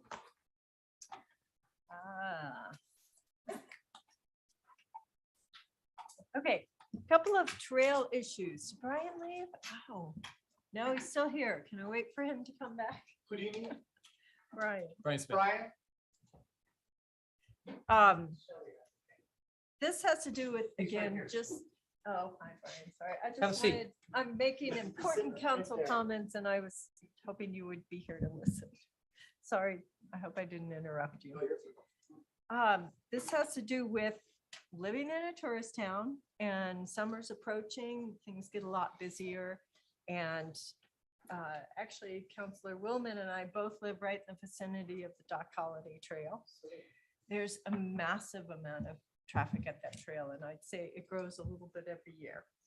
And so I have a couple of requests. I think we used to have a big no smoking sign there. I've been picking up quite a few cigarette butts on the trail. I'd love to, that sign is gone.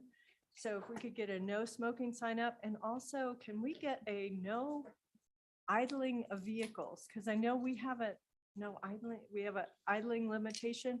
In the summer hot days, we will literally get people that sit there and half their party will sit in the car with the car running while their rest of the party goes up the hill and walks down because they want the air conditioner running.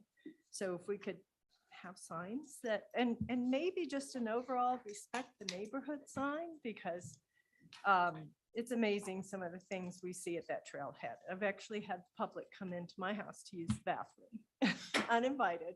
No And way. yes way. So that is my other request. No, my husband walked home for lunch one day and walked in the house and there was an elderly couple in our house using the restroom. And I think the problem is there are no facilities at the trailhead. So can we put a porta potty there for the summer?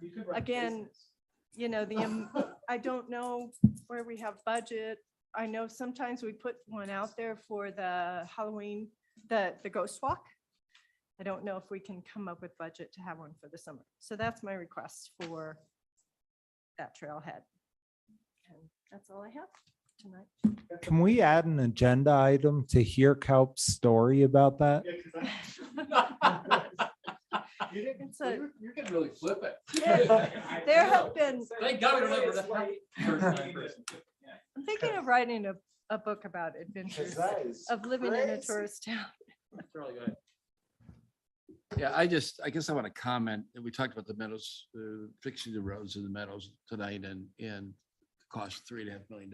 And I want to comment, and I didn't want to comment during that part of it, but I just think we missed the boat, and if the boat can be brought back to shore, I think we should try to go back and talk about extending the PIF and taking that money there and using that.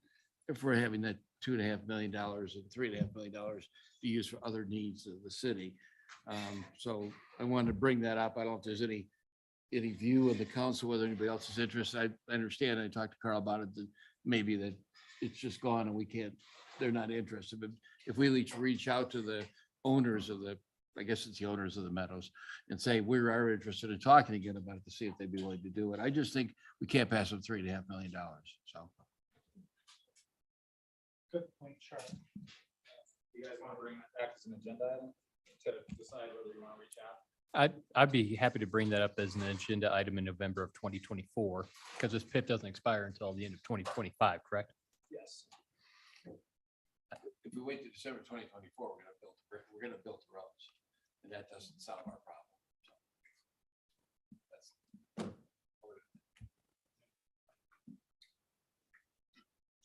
Hearing no support, I guess it's not gonna happen. Anybody else? I'll just comment on that. I would prefer to follow the recommendation in the FAB memo today, which is that we later on this year, start a conversation about renewal of the street tax. and possible Oh, I agree, we changes. need to do that too. I'll just say thanks to RAFTA, which we're a partner of, and Dan Blankenship, we saw earlier tonight. We're gonna have, are you gonna be at the staff retreat? Not staff retreat, the board retreat Thursday? Okay. Anyway, we have a board retreat Thursday to talk about the RAFTA organization, and I'm looking forward to that. It's really good. We're also, I think, how many of us are going to the CML conference? So anyway, thanks everybody who's going to that. I don't know if Ingrid's going to that as well. Gets to be voting representative. Yeah. Anyway, that's all that's kind of happening with RAFTA right now. And I have no other boards or commissions to report on or updates. So, June 24th, we are having a gay pride event at the Bethel Bethel Plaza. Thank you, downtown. I'm looking forward to it. Community's invited and some other stuff will come out. So it sounds projecty. Is there anything from the city manager or city attorney? I'm good. I do have just a quick note. You should have gotten, and hopefully you read the email on process from KRW on the city manager search that we're trying to get underway. I also, if you have not called or talked to Lauren Kramer from KRW, would you please do that? Because that is critical to us continuing to move the process forward. Mark and Lauren are making those calls. Okay, so Mark Collins is also making. different people. Okay, yeah, and in any case, talk to one of them, both of them, whichever one you need to. It's helpful to keep us plowing forward so that we, part of this for me is that I would like to catch people before they've made decisions on where their kids are going to school this fall. Well, if we go slow enough, does that mean that we get to keep Deborah? Next year. No, I think she's made that decision. but I don't think it- Nothing's permanent. Is there a motion to adjourn? I move to adjourn this meeting. Or you find someone. All those in favor say aye. Aye. Any opposed? Motion. Meeting adjourned.